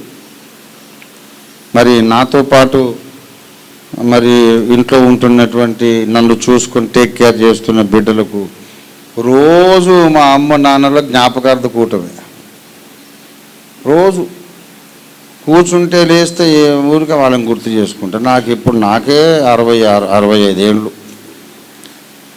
65 ఏళ్ళు వచ్చినాక ఇంకా అమ్మ నాన్న కావాలంటే ఎక్కడ ఉంటారండి? నేను పుట్టిందే వాళ్ళు లేటు, వాళ్ళ పెళ్ళయ్యాక 19 ఏళ్ళకు పుట్టా. నాకు 70 ఏళ్ళు వచ్చిందాక వాళ్ళు ఉంటారా? 100 ఏళ్ళ వయసు వచ్చిన అమ్మ నాన్న ఉంటారా? వాళ్ళ కాలం అయిపోయింది, వెళ్ళిపోయారు అనుకోవాలి కదా. కానీ నేను అట్లా అనుకోలేను. I miss them really. చాలా బాధ. ఒక్కోసారి అనుకుంటా, అమ్మాయి ఎందుకు అప్పుడు వెళ్ళిపోయావమ్మా, నువ్వు ఉంటే బాగుండని అని అనుకుంటా. చాలా గాయం. అట్లా మన అందరికీ కూడా ఈ అనుభవాలు ఉన్నాయి. మనకు చాలా దగ్గర ఆప్త బంధువులు, ఆత్మీయులు, ఆప్తులు చాలామంది పోయారు. మన ఇంట్లో ఎప్పుడు రోజు ఒక్కసారన్నా జ్ఞాపకం చేసుకుంటారు. నోబులు అన్నాను, అట్లాగే కమ్మలను. ఇంకా నా ఆత్మీయ బిడ్డలు చాలామంది కోవిడ్ సందర్భంగా వెళ్ళిపోయారు. అయితే కడబూర ధ్వనించినప్పుడు అద్భుతం ఏంటంటే ఈ వెళ్ళిపోయారని మనం బాధపడుతున్నాం కదా, వాళ్ళందరూ వస్తారు. దేవుడికి స్తోత్రం కలుగును గాక. వస్తారు, మనం గుర్తుపడతాం, మళ్ళీ కావలించుకుంటాం, ముద్దు పెట్టుకుంటాం. ఆ తర్వాత ఇంకా ఎన్ని యుగాలకైనా ఎడబాటు అనేది ఉండనే ఉండదు. కాగా మనం సదాకాలం ప్రభుతో కూడా ఉంటాం.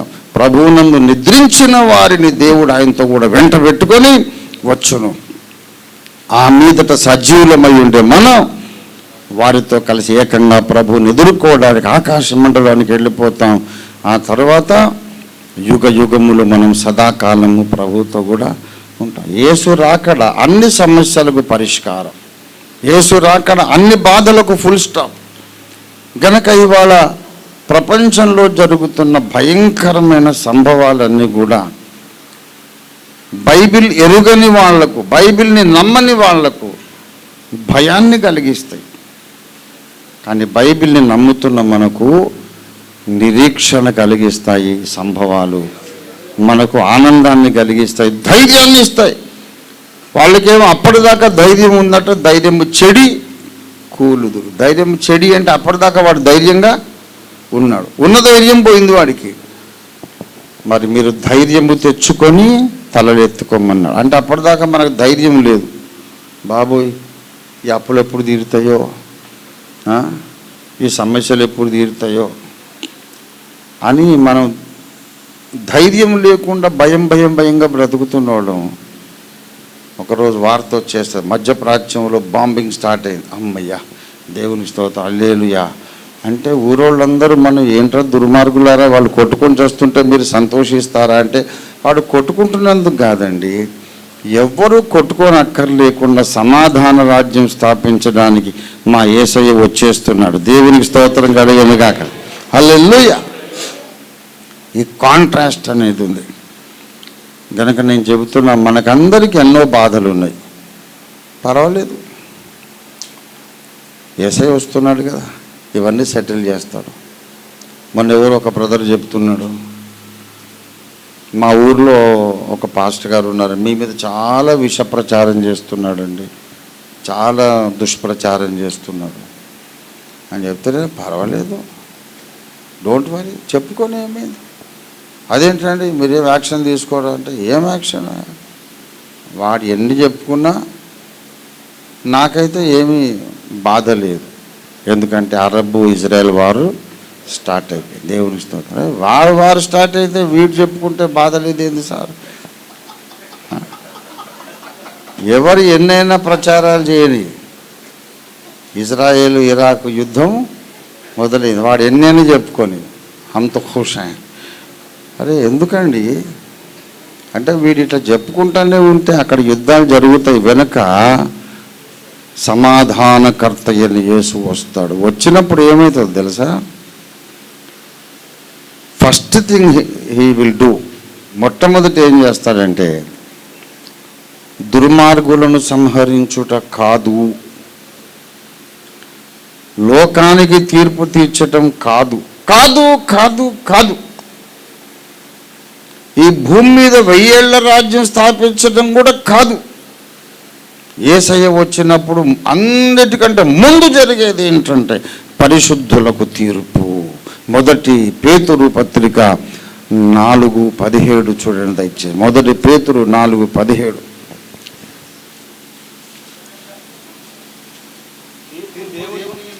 తీర్పు దేవుని ఇంటి వద్ద ఆరంభమగు కాలం.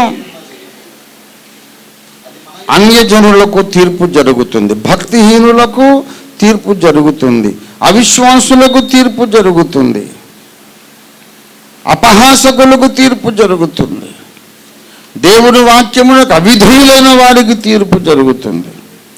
కానీ అంతకంటే ముందు దేవుని ఇంటి వద్ద తీర్పు జరుగుతుంది. దేవుని ఇల్లు అంటే సంఘం, క్రైస్తవ సంఘం.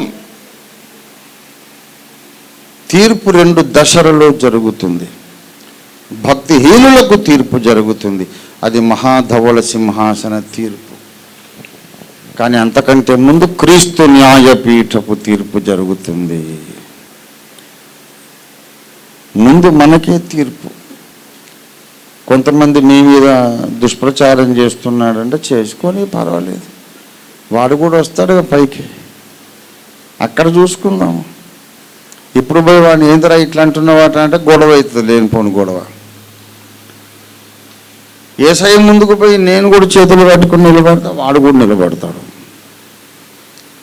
నేనేం అడగాల్సిన అవసరం లేదు, వాడిని యేసయ్య అడుగుతాడు. ఏమరా ఎందుకు ఇలాంటి ప్రచారం చేశాం?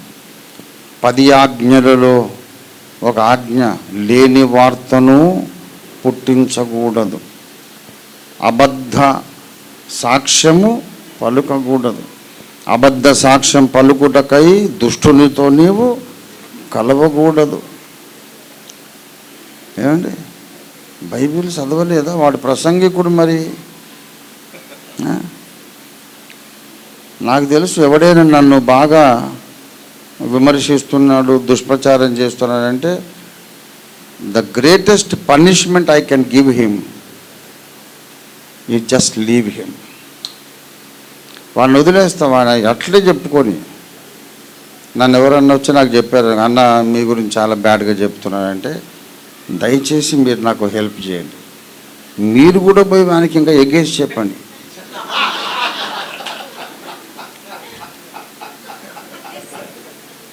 అట్టనా, అవునా అన్న అని మీరు వినడానికి ఆసక్తి చూపించారనుకో, వాడు ఇంకా దానికి మసాలా కలిపి ఎక్కువ చేసి చెప్తా ఉంటాడు. చెప్పియండి అట్లనే. దానివల్ల మనకేమొస్తుందంటే అరే నాకు దాంట్లోనే మజా ఉన్నది, నాకు బాగా తెలుసు. 100% పైకి పోయిన తర్వాత ఏం జరుగుతుందంటే యేసు ప్రభు వారు వాడిని లెక్కడుగుతాడు. ప్రభునందు ప్రియులారా, మనం ఏదో మాట్లాడేస్తే అయిపోయింది అనుకోకండి. దయచేసి మత్తయి సువార్త 12వ అధ్యాయము 36వ వచనం, 36. నేను మీతో చెప్పున్నదేమనగా మనుషులు పలుకు వ్యర్థమైన ప్రతి మాట వలన మాటను గూర్చి విమర్శ దినం ఒకటి ఉన్నది. భూల్ నహీ జానా కభీ ఏ బాత్, ఖయామత్ కా దిన్ ఆ రహా హై, बहुत करीब में है, तुम्हें हिसाब देना पड़ेगा. నోరుంది కదా, నాలుగు ఉంది కదా అని ఇష్టం వచ్చినమాట పండితుడు అనుకుంటున్నావురా నువ్వు? పైకి పోయిన తర్వాత తోలు ఊడిపోతుంది అక్కడ. నేను ఎక్కువ ప్రార్థన చేసేది ఏం తెలుసా, నన్ను విమర్శించిన వాళ్ళు ఎవ్వరు కూడా నరకానికి పోవద్దు. ఎస్, సీరియస్గా నా ప్రార్థన అది.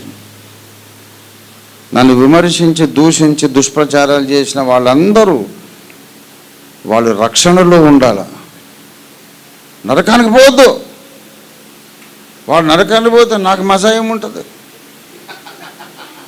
వాని ముఖం నేను చూడను, నా ముఖం వాడు చూడడు. వాడు పరలోకానికి రావాలి. అవిశ్వాసుల తీర్పు కాదు, విశ్వాసుల తీర్పు ఎదుర్కోవాలి. అప్పుడు నేను వాడు పక్క పక్కన నిలబడతాం యేసయ్య ముందు.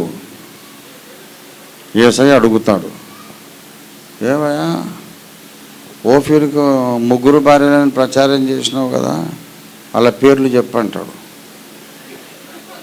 రెడ్డి ముఖం వేసుకొని నాకు తెలియదు ప్రభా. మరి తెలియకపోతే ఎందుకు చెప్పినావురా అంటే నాకు ఇంకో హౌలగారు చెప్పిండు, అందుకే నేను కూడా హౌలగాని లెక్క నేను అదే చెప్పిన అంటే వాడు చెప్తే నువ్వు చెప్తావారా? అందుకేనా నీకు 4 ఇచ్చింది? సువార్త చెప్పమని ఇచ్చానా, లేకుంటే ఇట్లా ఎవడో హౌలగాడు చెప్తే నువ్వు చెప్పమని ఇచ్చానా? మనుషులు పలుకు ప్రతి వ్యర్థమైన మాటను గూర్చి విమర్శ దినమున క్రైస్తవులైన మనతో పరిశుద్ధాత్మ దేవుడు మాట్లాడుతున్నాడు. ప్రియులారా గమనించండి, తీర్పు దినాన న్యాయపీఠం ఎదుట మన శరీర పాపాలను గూర్చి మాత్రమే ఆయన లెక్క అడుగుతాడు అనుకుంటే నువ్వు పప్పులో కాలేసినట్టే. అసలైన పరిశుద్ధత అంటే ఏంటి? अरे दिमाग लड़ा के अच्छा सोच के समझने का कोशिश करना. సరిగా పాఠం చెప్పేటోడు లేకపోయాడు, చెప్పేటోడు దొరికితేనేమో వాని మీద ఇవన్నీ కథలు కల్పిస్తున్నాడు. వ్యభిచారం అనేది భయంకర పాపమే. అయితే వ్యభిచారం చేయకుండా ఉండేది ఒకటే పరిశుద్ధత కాదు, అది నేను చెప్తున్నా. వ్యభిచారం ఘోరమైన పాపమే, కానీ చేయకుండా ఉన్నంత మాత్రం పరిశుద్ధుడు కాదు. వ్యభిచారం చెయ్యనోడు ఒక్కడే అదే పరిశుద్ధత అనుకుంటే నపుంసకులందరూ పరలోకానికి పోవాలి. అర్థమైందా లాజిక్ మీకు? నపుంసకుడు ఉన్నాడు, వ్యభిచారం చేయగలడా? మరి హోలీ మ్యాన్ వాడు? అరే సమజ్నే కా కోషిష్ కర్నా. వాడు చేయలేదని అంటే కొంతమంది ఇప్పుడు మోహపు చూపు చూచువాడు అప్పుడే వ్యభిచరించిన వాడును అని అంటాడు. కరెక్టే. ఒక ఆయన మోహపు చూపు జన్మలో చూడనే లేదు, ఎందుకంటే పాపం గుడ్ అయినా పరిశుద్ధురా. మరి అబద్ధములు ఆడరాదు, వాడు అబద్ధం ఆడరు, ఎందుకంటే మూగోడు పాపం. శరీర కార్యములే పాపం అంటే ఒకరిని ఆలోచిద్దాం, గుడ్ అయినా మూగైనా నపుంసకుడు కనుక వాడిని మించిన పరిశుద్ధుడే లేడుగా. అవునా కాదా మీ లాజిక్? ఇప్పుడు గుడ్ అని కనుక మోహపు చూపు చూడడు, మూగాయన కనుక అబద్ధాలు మాట్లాడాడు, నపుంసకుడు కనుక వ్యభిచారం చేయడు. మరి పరిశుద్ధుడా? ఎందుకు కాదు? ఎందుకు కాదు? పరిశుద్ధత అంటే ఏంటో అర్థం చేసుకోవాలి. పరిశుద్ధత అంటే ఏంటో అర్థం చేసుకోవాలి. ఇప్పుడు మనం చెప్పుకున్న ఈ పాపాలలో ఏది కూడా లూసిఫర్ చేయలేదు. పాపానికి ఆది పురుషుడు, పాపానికి మూల పురుషుడు, విశ్వంలోనే పాపానికి మూలకారకుడు, దేవ విరోధి. వాడు పరలోకంలో చేసినటువంటి పాపం ఏమిటి? లోపల అన్యాయము పెంచుకొనుచు వచ్చెను అంటాడు. తర్వాత దాని ఫలితంగా వచ్చిన ఇవన్నీ అబద్ధాలు, వ్యభిచారము, నరహత్య, ఇవన్నీ దాని తర్వాత వచ్చినటువంటి ఫలితాలు, అవన్నీ ఎఫెక్ట్స్ అవి. అసలు రూట్ వేరే. యెహెజ్కేలు గ్రంథంలో 28వ అధ్యాయం చూడండి దయచేసి, 16.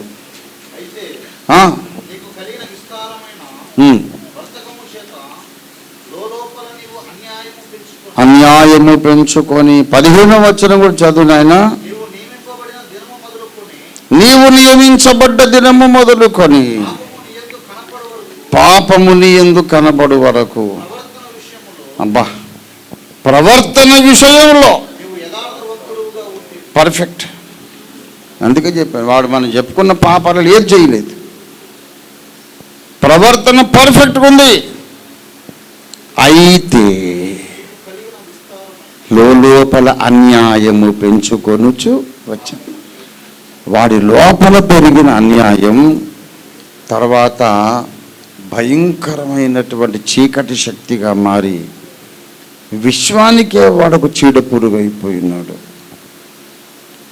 నరక పాత్రుడుగా వాడు తయారై కోట్ల మంది నరకానికి తీసుకుపోతున్నాడు. శరీర పాపాలనేవి మంచివి కాదు, కానీ దానికి మూలమైన హృదయ పాపము సంగతి ఏంటని నేను అంటున్నాను. అందుకే యేసయ్య అన్నాడు, హృదయ శుద్ధి కలిగిన వారు ధన్యులు. ఒకడు మూగవాడు, గుడ్డివాడు, నపుంసకుడు అయినా సరే నరకానికి వెళ్తాడు. హృదయ శుద్ధి కావాలి. క్రీస్తు న్యాయపీఠం ఎదుట నువ్వు పాస్ కావాలంటే మామూలు విషయం కాదు, ఆలోచించాలి. నేను చాలా పరిశుద్ధంగా ఉన్నాను అనుకుంటా, ఎందుకంటే వీడు ఎవరిని మర్డర్ చేయలేదట. కానీ మర్డర్ చేసిన దానికంటే గొప్ప పాపం ఒకటి తెలుసా మీకు? హృదయములో ఒక సహోదరుణ్ణి ద్వేషించుట నరహత్యతో సమానమైన పాపము. దయచేసి 1 యోహాను పత్రిక 3వ అధ్యాయము 15వ వచనం. 3:15 1 యోహాను. తన సహోదరుని ద్వేషించువాడు నరహంతకుడు. ఒక మనిషిని నువ్వు కత్తి పెట్టుకొని పొడిచి వాడిని చంపేసి వాడి భార్య విధవరాలు అయిపోయింది, పిల్లలు తండ్రి లేని వాళ్ళు అయిపోయారు. ఇంత నాశనం నీ ద్వారా జరిగితే దేవుడు ఎంత కోపపడతాడో, సహోదరుణ్ణి ద్వేషిస్తే అంత కోపపడతాడు. నేను మర్డర్ చేయలేదు, వ్యభిచారం చేయలేదు, నేను పరిశుద్ధుని అనుకునే క్రైస్తవులు చాలామంది న్యాయపీఠం ముందుకు నరహంతకులుగా రాబోతున్నారు. ప్రసంగికులు, వేదాంత విద్య అభ్యసించారు, జ్ఞానులు న్యాయపీఠం ముందు పోయి నిలబడితే దేవుడు రే నరహంతకుడా ఇట్రమ్మని పిలుస్తాడు. అదేంటి తండ్రి, నేను రెవరెండు డాక్టరు, నేను ఫలానా పెద్ద సంస్థకు అధిపతిని, దూరమై దుర్మార్గుడు రా ఇక్కడికి. కాదు తండ్రి, నేను చాలా వేదాంత విద్య అభ్యసించానంటే నేను చెప్పానురా, నేను చెప్పింది ఏంట్రా, హృదయ శుద్ధి ఉండాలని చెప్పా. నీవెందుకు నీ సాటి సహోదరులను ద్వేషించావు? నువ్వు కయ్యను వంటి వాడివైపోయావు. నీ మాటల చేత సంఘాలే పాడు చేశావు, కుటుంబాలే పాడు చేశావు. యాకోబు పత్రిక చదవలేదా మరి నువ్వు? థియాలజీ చదివి నాలుక అగ్నియే, అది మన అవయవములో ఉన్న పాప ప్రపంచమై సర్వ శరీరములకు చిచ్చు పెట్టును. మేము పాస్టర్లం కాబట్టి ఏదన్నా మాట్లాడతాం అంటే నడవదు. పైకి పోయిన తర్వాత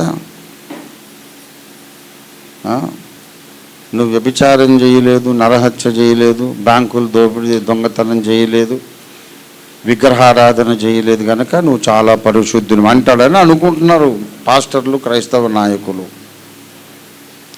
నేను చెప్తున్నా మీకు, దేవుడు మాట్లాడిస్తున్న మాటలు మాట్లాడుతున్నా. ఇంకో 5 నిమిషాల్లో ముగిస్తా. నేను మిమ్మల్ని అడుగుతున్నాను, నేను వ్యభిచారం చేయలేదని సంతోషించే క్రైస్తవులను అడుగుతున్నా, వ్యభిచారం చేయకుండా ఉండే హిందువులు లేరా? యథార్థంగా చెప్పండి, ఉన్నారా లేరా? మరి నువ్వేందా నువ్వు డబ్బు కొట్టుకుంటున్నావు?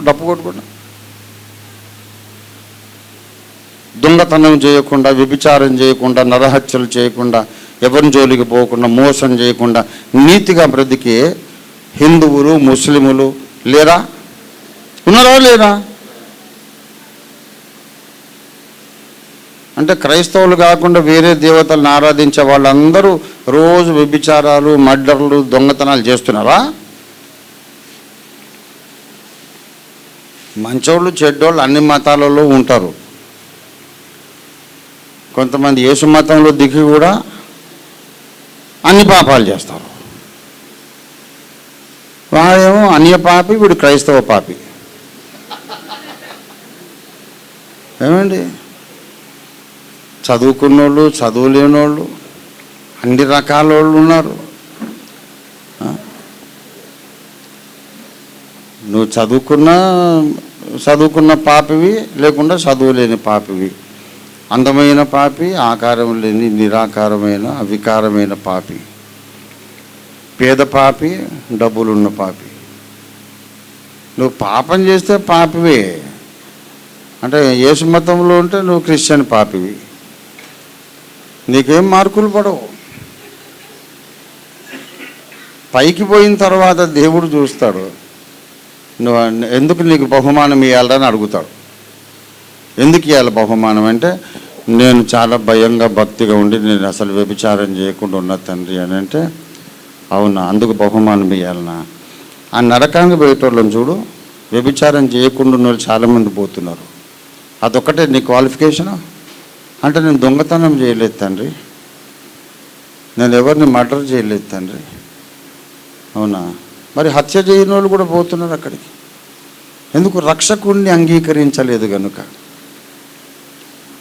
నరక పాత్రలో ఉండి ఆ మంచితనం నీలో కూడా ఉందిరా, నీకెందుకు బహుమానం ఇవ్వాలా అంటే, మరి నాకు అర్థం కాలేదు తండ్రి, నాలో ఏ మంచి లేదా? మంచి కాదురా, నువ్వు దొంగతనం చేయలేదు అనుకుంటున్నావు. నరుడు దేవుని వద్ద దొంగిలునా, మీరు నా యొద్ద దొంగిలించితిరి, దశమ భాగము నాకు ఇవ్వక దొంగిలించింది. వీళ్ళు ఏం దొంగలీళ్ళు? క్రైస్తవ దొంగలు. ఏమండి, వీడు రెవరెండ్ డాక్టర్ దొంగ. వీడు బైబిల్ చెప్పిందా లేదా మాట? ఏమండి, దశమ భాగం ఇవ్వనివాడు దొంగ అని బైబిల్ చెప్పిందా చెప్పలేదా? ఏమో సార్, నాకు అట్లా ఉన్నట్టు మాకు తెలియదు, మా దొంగ పాస్టర్ గారు ఎప్పుడు చెప్పలేదు మాకు అని అంటే, చూద్దాం దయచేసి. మరి మలాకీ గ్రంథము 3వ అధ్యాయము దయచేసి 8వ వచనం. మానవుడు దేవుని యొద్ద దొంగిలునా, మీరు నా యొద్ద దొంగిలించితిరి. వీడు ఎంత గొప్పోడండి వీడు. బస్ స్టాండ్ సెంటర్లో నిలబడి వచ్చేపోయే వాళ్ళు జేబులు కొట్టే జేబు దొంగలు కొందరైతే, వీడు డైరెక్ట్గా దేవుని జేబు కొడుతున్నాడు. వీడు మీరు నా యొద్ద దొంగిలించితిరి. దేని విషయంలో దొంగిలించితిమంటే 10వ భాగము ప్రతిష్టార్పణము మాకు ఇయ్యక. ఎవరన్నారు ఈ మాట? యెహోవా దేవుడు అన్నాడు. కాబట్టి ఇప్పుడు వీడు దేవుని న్యాయపీఠం ముందుకు పోయి క్రీస్తు న్యాయపీఠం ఎదుట నిలబడతాడు. నేను ఎక్కడ దొంగతనం చేయలేదు ప్రభా, ఒక్క బ్యాంకు కూడా దోసుకోలేదు, ఒక కోడి పెట్ట కూడా దొంగతనం చేయలేదు అంటే, అరే అది చూడో, అవన్నీ వదిలే రా, ముందు నువ్వు నా జేబు కొట్టినావు కదా, దాని సంగతి ఏందని అడుగుతాడు. నీ జేబు కొట్టేది అసలు నీకు జేబు ఎక్కడుంది ప్రభా? నీకు జేబు కూడా ఉందా? అతి తెలివి ప్రదర్శించకు. దశమ భాగము నాకు ఇవ్వక నువ్వు దొంగిలించితివి. దశమ భాగము నా సొమ్ము, నా సొత్తు. దశమ భాగము నా సొత్తు ఎందుకు ఇవ్వలేదు? ఇప్పుడు వీడు పరిశుద్ధుడా? మరి దేవుని జేబే కొట్టి వీళ్ళారా దేవుడు అడుగుతాడు. నేను ఒక్క మర్డర్ కూడా చేయలేదు అంటున్నావు కదా.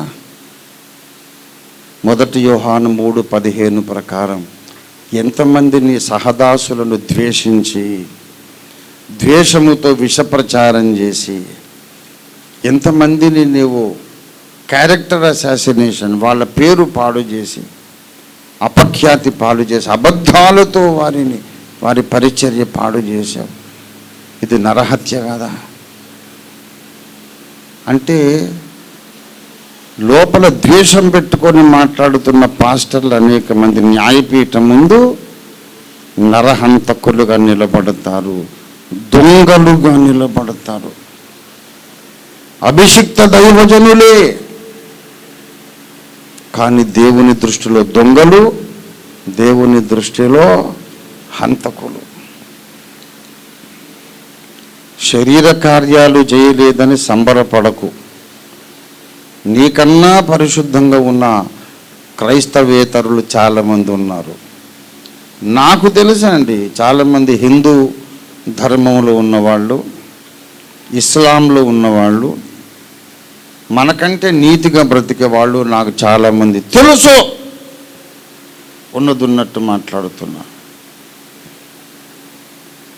నువ్వు శరీర పాపానికి దూరంగా ఉండడం మంచిదే, అని అదొక్కటే నిన్ను క్రీస్తు న్యాయపీఠం ఎదుట క్వాలిఫై చేయదు. శరీర కార్యాలకు దూరంగా ఉన్నంత మాత్రాన యేసయ్య నిన్ను బలా నమ్మకమైన మంచి దాసునాన్ని పిలవడు. దొంగతనం చేయకుండా ఉంటే చాలదు, దేవుని జేబు కొట్టకుండా ఉండాలి, దేవుని దగ్గర దొంగతనం చేయకుండా ఉండాలి. హత్యలు చేయలేదని కాదు సంతోషపడేది, హృదయములో ఎవరిని నేను ద్వేషించలేదు అనే సాక్ష్యంతో నువ్వు ఆయన ముందుకెళ్ళాలా. ఒక్క మాట, భయంకరమైన మాట మీకు చెప్పమన్నాడు దేవుడు. నేను ట్రైన్లో వచ్చేటప్పుడు దేవుడు నాకు చెప్పాడు ఈ మాట. ఏంటో తెలుసా? క్రీస్తు న్యాయపీఠం ఎదుట ఆయన తీర్పు తీర్చేది మన హృదయాంతరింద్రియాలకు, మన హృదయములోని రహస్యమైన ఆలోచనలను ఆయన తీర్పు తీర్చబోతున్నాడు. శరీర కార్యాల విషయం అసలు మనం మాట్లాడే అవసరం లేదు. ఎందుకంటే అన్యులే వ్యభిచారం చేయనప్పుడు నువ్వెట్లా చేస్తావు? అసలు క్రైస్తవుడు కానోడే మర్డర్ చేయకుండా ఉన్నప్పుడు నువ్వెలా చేస్తావు మర్డర్? క్రైస్తవుడు కానోడే పరస్త్రీని అట్లా చూడొద్దు అనుకుంటే నువ్వెట్లా చూస్తావు? దాని విషయం నువ్వు బోస్టులు చేయడానికి అవకాశం లేదు. దాని సంగతి వదిలే, అసలు అది ప్రస్తావనే అవసరం లేదు. నువ్వు చేయకూడదు. కానీ దేవుని ముందుకు పోయిన తర్వాత ఏది లెక్కలోకి వస్తుందో తెలుసా? నీ హృదయములోని రహస్యమైన ఆలోచనలను ఆయన లెక్కలోకి తీసుకుంటాడు. జాగ్రత్త. 1 కొరింథీ పత్రిక 4వ అధ్యాయము 5వ వచనం.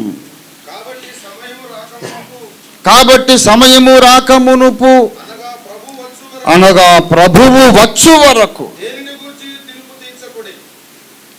దేనిని గూర్చి తీర్పు తీర్చకుడి. ఆయన అంధకారమందలి రహస్యములను వెలుగులోనికి తెచ్చి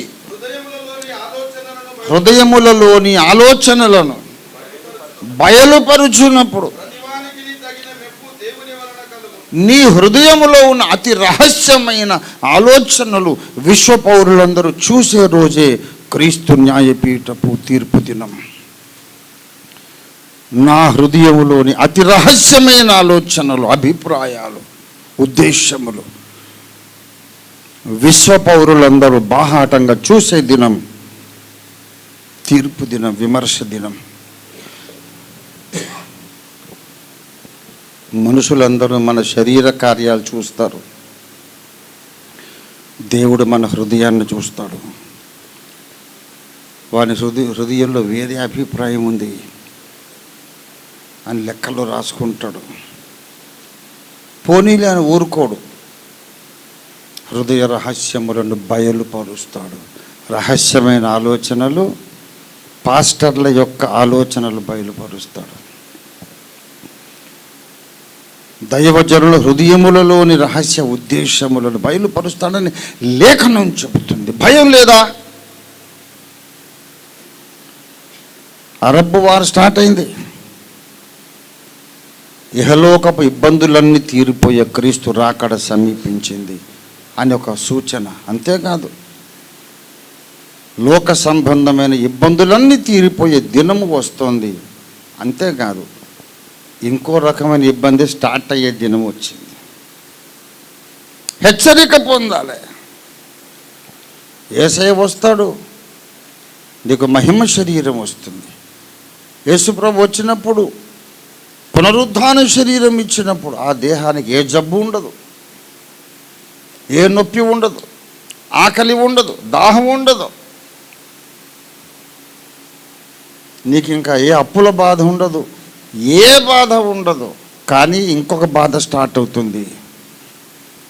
ఎవరైతే నిన్ను నమ్మి నువ్వు ఒక నాయకుడు అని నీకు దండాలు పెట్టి, నీ కాళ్ళు ఎత్తి, నీకు పరిచర్య చేసి,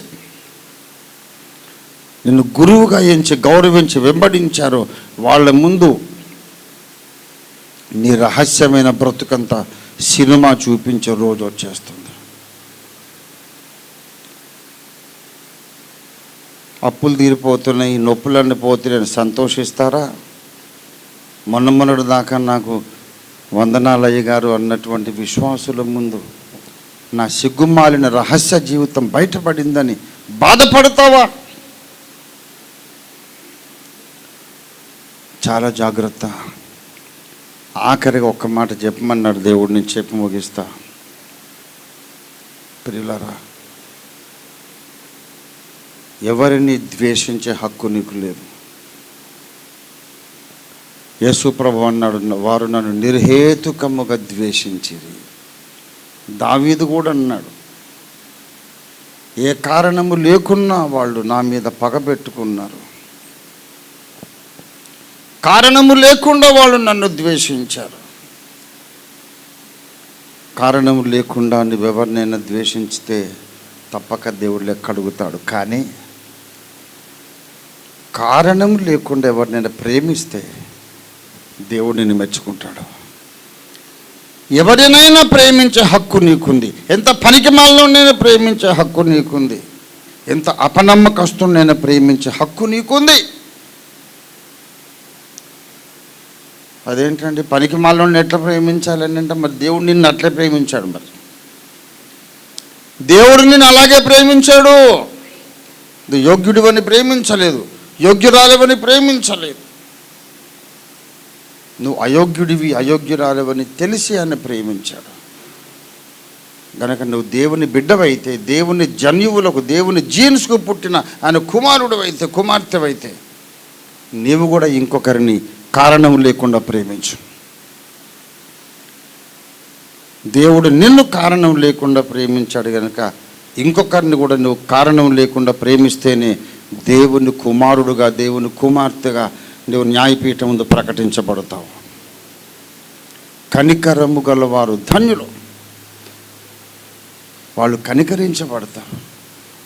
సమాధానపరచువారు ధన్యులు, వాళ్ళు దేవుని కుమారులు అనబడతారు. హృదయశుద్ధి గలవారు ధన్యులు, వారు దేవుని చూస్తారు. ప్రకటన మర్మాలు, ప్రకటన గ్రంథం వరకు వాక్య మర్మాలన్నీ నేర్చుకున్నాం.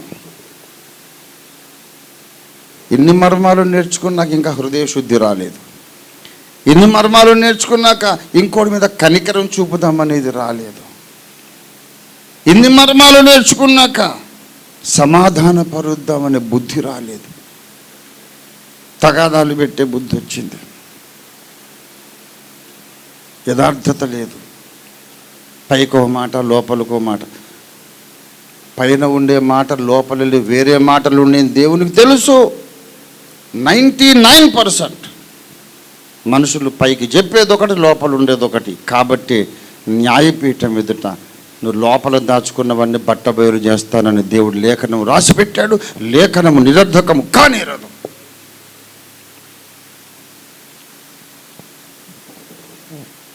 సహేతుకముగా ఎవరినైనా ప్రేమిస్తే శభాష్ నాలాగా ప్రేమించేవారు అంటాడు ఆయన.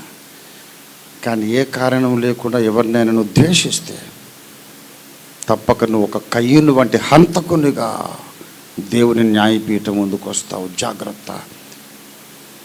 ఈ విషయంలో సకల క్రైస్తవ సమాజం, మరి ప్రత్యేకంగా అభిషిక్త దైవజనులు, మరి ప్రత్యేకంగా ప్రపంచ సంస్కరణ కొరకు పూనుకున్న అగాపే అభిషిక్త సేవకులు మారు మనస్సు పొందాలి, స్వపరీక్ష చేసుకోవాలి, హృదయ కల్మషాలు కడుక్కోవాలి. రండి మనం ప్రార్థన చేసుకుందాం. దయచేసి కళ్ళు మూసుకొని ఆత్మనేత్రాలు తెరుచుకొని ప్రభు తట్టు దృష్టి సారించండి. ప్రభువా, నన్ను గద్దించావు, నీకు స్తోత్రం. నాతో మాట్లాడావు, నీకు స్తోత్రం. తీర్పు దేవుని ఇంటి వద్ద ఆరంభం కాబోతోంది. అందరికీ సత్యాన్ని బోధించడానికి మేమున్నాం అనుకునే మాకే మొదట తీర్పు నువ్వు తీర్చబోతున్నావు. మా హృదయ ఆలోచనలు బట్టబయలు చేస్తావు. మేము పలికిన ప్రతి మాటను నువ్వు లెక్క అడుగుతావు. అయ్యా, అందరికంటే మేము పరిశుద్ధులమని, సత్యమందు నిలిచి ఉన్నామని విర్రవీగుతున్నాం. రేపు నీ న్యాయపీఠం ముందు దొంగలుగా కనబడుతున్నాం, నరహంతకులుగా కనబడుతున్నాం. మధ్యప్రాచ్యంలో భావిస్తాను మీరు అక్కడ గంటలు మోగుతుంది. కానీ నా పరిస్థితి ఇంకా మారు మనసు పొందాలి. ఇంకా నువ్వు మారు మనసు పొందాలి. దయచేసి నాకు మారు మనసు పొందే కుర్బానించారు. మారు మనసు పొందగలను ప్రేరేపించు. అంతటను అందరూ మారు మనసు పొందగలరు. అయ్యా, నేను మారు మనసు పొందగలుగుతున్నాను. I want to depend on you. I want to walk in the holy life, in the holiness of God. I want to walk in the holiness of God. క్రీస్తు న్యాయపీఠంలో సిగ్గుపడిన అక్కడ నిర్మాణం కనబడాలి. ఒక దొంగగానే వస్తే సిగ్గుపడతాను. అన్యాయంగా ఇంకొకరిని ద్వేషించి లేని వార్తలు ప్రచారం చేసిన దుర్మార్గుడిగా నేను వస్తే సిగ్గుపడతాను. మారు మనసు పొందగల సహాయం చేయాలి. నిజంగా మారు మనసు దయచేసి అడుగుదా. దయచేసి మనందరం కూడా దేవుడు నాతో మాట్లాడాడు అని అనుకుంటే కనుక రెండు చేతులు ఆకాశం పైకి నేను మారు మనసు పొందడానికి సహాయం చేయాలి.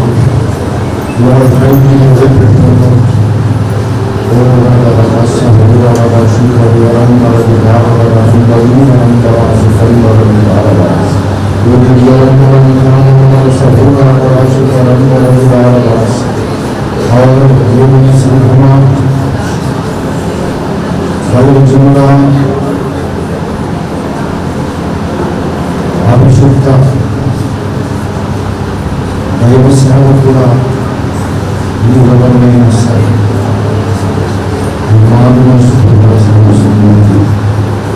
అపవిత్రమైన పెరుగుదల సమాజంలో జీవిస్తున్నాను కనుక నేను తెలియకుండా ఈ సమాజంలో అపవిత్రత నీలోపలికి వచ్చేసింది. నువ్వు మామూలు మనుషుల్లాగా మాట్లాడడం నేర్చుకున్నావు, మామూలు మనుషుల్లాగా ఆలోచించడం నేర్చుకున్నావు. ఈ లోకమంతా దుష్టుని ఎందుకు పడి ఉన్నది. దుష్టుడి సందర్భంలాగా నీవు కూడా ద్వేషించడం నేర్చుకున్నావు. యథార్థంగా మాట్లాడడం కాదు, నీ ద్వేషాన్ని బట్టి మాట్లాడేది నేర్చుకున్నాను. నీ ద్వేషాన్ని బట్టి అది సత్యం కాకపోయినా ప్రచారం చేస్తున్నాను. ప్రభువుని ప్రేమిస్తున్నాను, నేను ప్రేమిస్తున్నాను కనుక నన్ను గర్తిస్తున్నాను. మారు మనసు పొందడానికి నీకు అవకాశం ఇస్తున్నాను. తండ్రి నాకు సహాయం చేస్తున్నాను.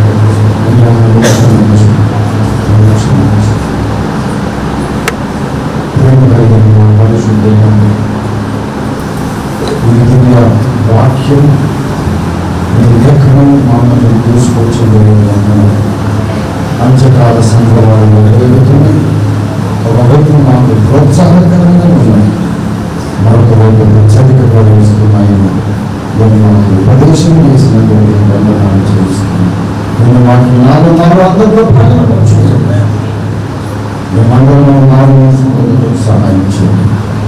రాకడలో ఎత్తబడి సిగ్గుపడని అక్కర్లేని పుణ్యవర్గం ఏమంటారు నిత్యత్వమంతా మీరు ఆనందిస్తూ జీవించడం సహాయం యేసు పరిశుద్ధ నామములో స్తుతించి ప్రార్థిస్తున్నాను.